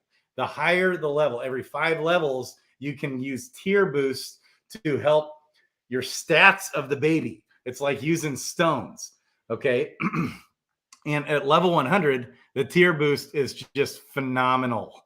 So you don't want to waste those summons now. It's not worth the cost. Okay. But this is kind of showing us this app, right? This Adventures in DFK, the most used app in the game, probably because of this. All right. So this pair would have a 14% chance to hit a ninja. The summoner pass down is a 37.5% chance, which is great. You got a little chance for a paladin. 14.06 is your like basic chances. Now in the this shows you this website app that Adventures in DFK. Okay. This shows you the recessives. So this is a dominant monk. As we know, that's all we see. The subclass is a summoner, but its recessive 1 gene is a wizard. And same on the subclass. The recessive 2 gene is a pirate. The recessive 3 gene is a priest. Ideally, what you want when summoning these together is what we call a pure monk. That is a dominant class monk, a recessive 1 monk.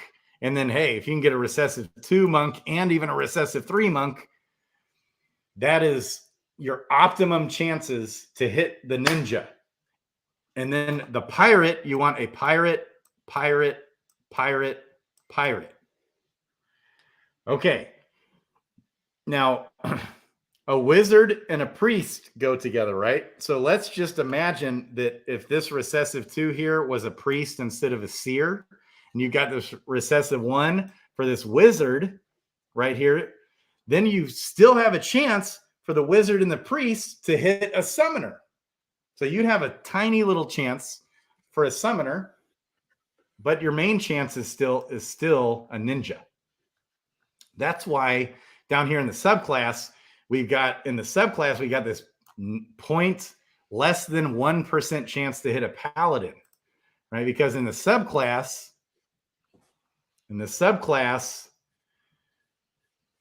we're going to have a knight right here, and we got a warrior and a warrior. Okay, so, and a warrior right here. So it's a warrior subclass, but this knight and the recessive 2 gives it a tiny little chance for a paladin to hit in the subclass. Okay. That might be too much, but that's what this tool does. And I could do another video at another time, unless you want to keep going, baby. Oh, let's wrap it up there for now. That's Yeah, good though, man. Yes, let's wrap it up. So next time we can look at buying what you want. Okay, I'm going to put your screen back on. If you want a mythic with summons, like you mentioned, you looked at that mythic and it had summons. That's a big deal, because what this tool also just did, okay, was it, come back, share my screen. It also gives you your rarity chances. So it gives you all your chances, summoning chances right here, like exact chances for your profession, because your profession is genetic. The rarity, all the chances, because it matters. If you're summoning 2 commons together, you only have a 0.2% chance for a mythic to hit. Okay. But if you summon 2 mythics together, you have like a 4% chance, which is still very low, but a much lower chance for the common. And then for your stat boost, all right. So for agility to be the blue stat, and right. So all your summoning chances for profession. So we can spend a little bit of time in another video, okay, and look at what a good Gen 1 10 out of 10 hero is to buy, and then a good pair for that one. So you can start summoning them in the most ideal way. And that's how you can make the most money in the game. All right. Make sense? Yep. Yes. So if you want to keep going down this rabbit hole, I'll do a whole nother video with you on just buying 2 heroes. That's all we'll focus on.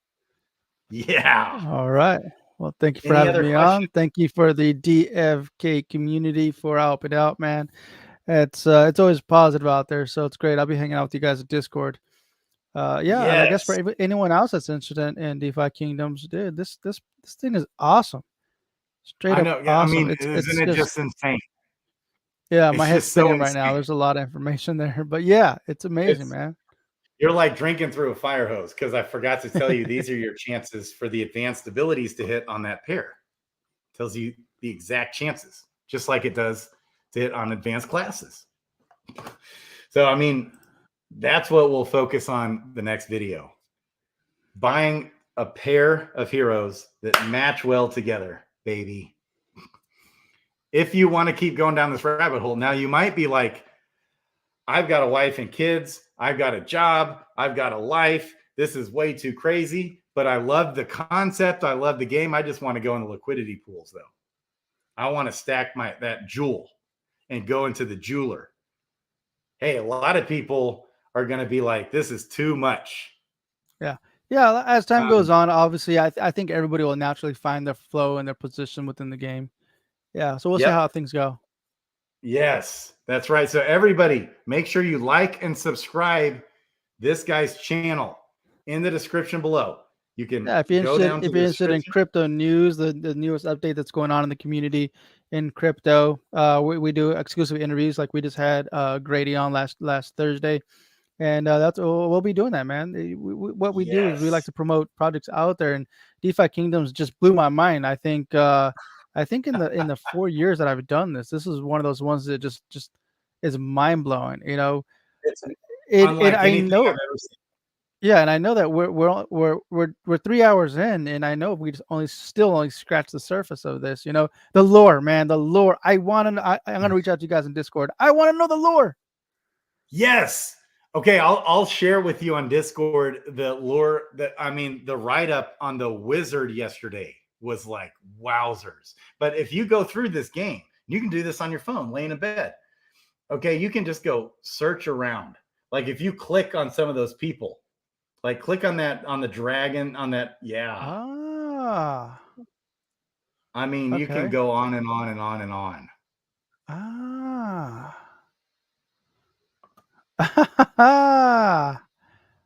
Okay. I didn't know that. I thought these guys were just here. Okay. Yep. Okay. And as they develop out the game, all of a sudden now that's where we can do duels.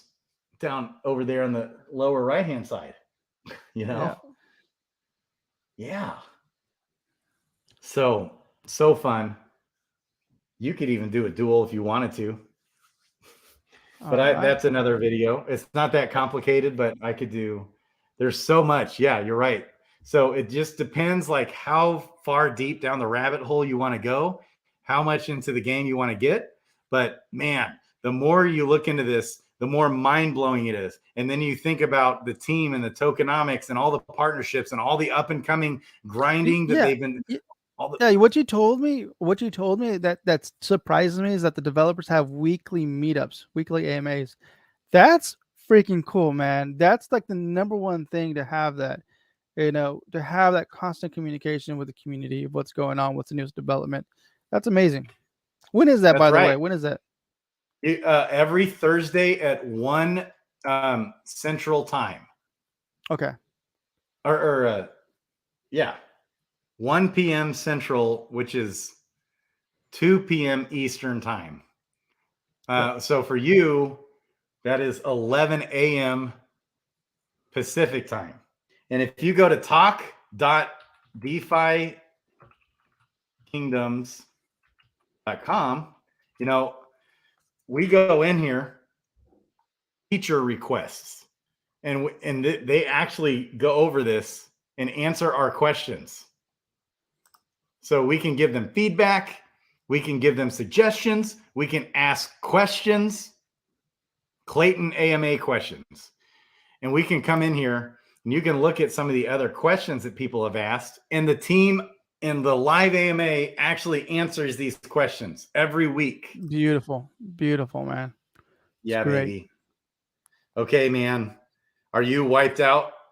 I am. This is great though, man. Much? This is no, it was what you did was you took it slow and steady, and you went into great detail to try to explain things, and even like repeated things again, which did help me learn it. So for somebody like me that really wants to get the concept of what I'm doing, you're guiding me the right way. It took 3 hours, but I'm okay with that, because instead of flying by it in 30 minutes, and at the end of 30 minutes, I don't even know what the heck I did.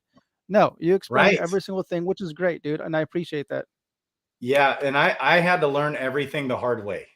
So I bought up heroes that weren't good buys, just did stupid things. Okay.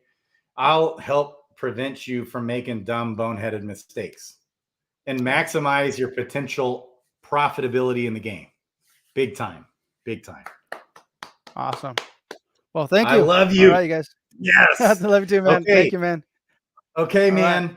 Crypto Grady and C3 Media with Blockchain John out. Love you guys.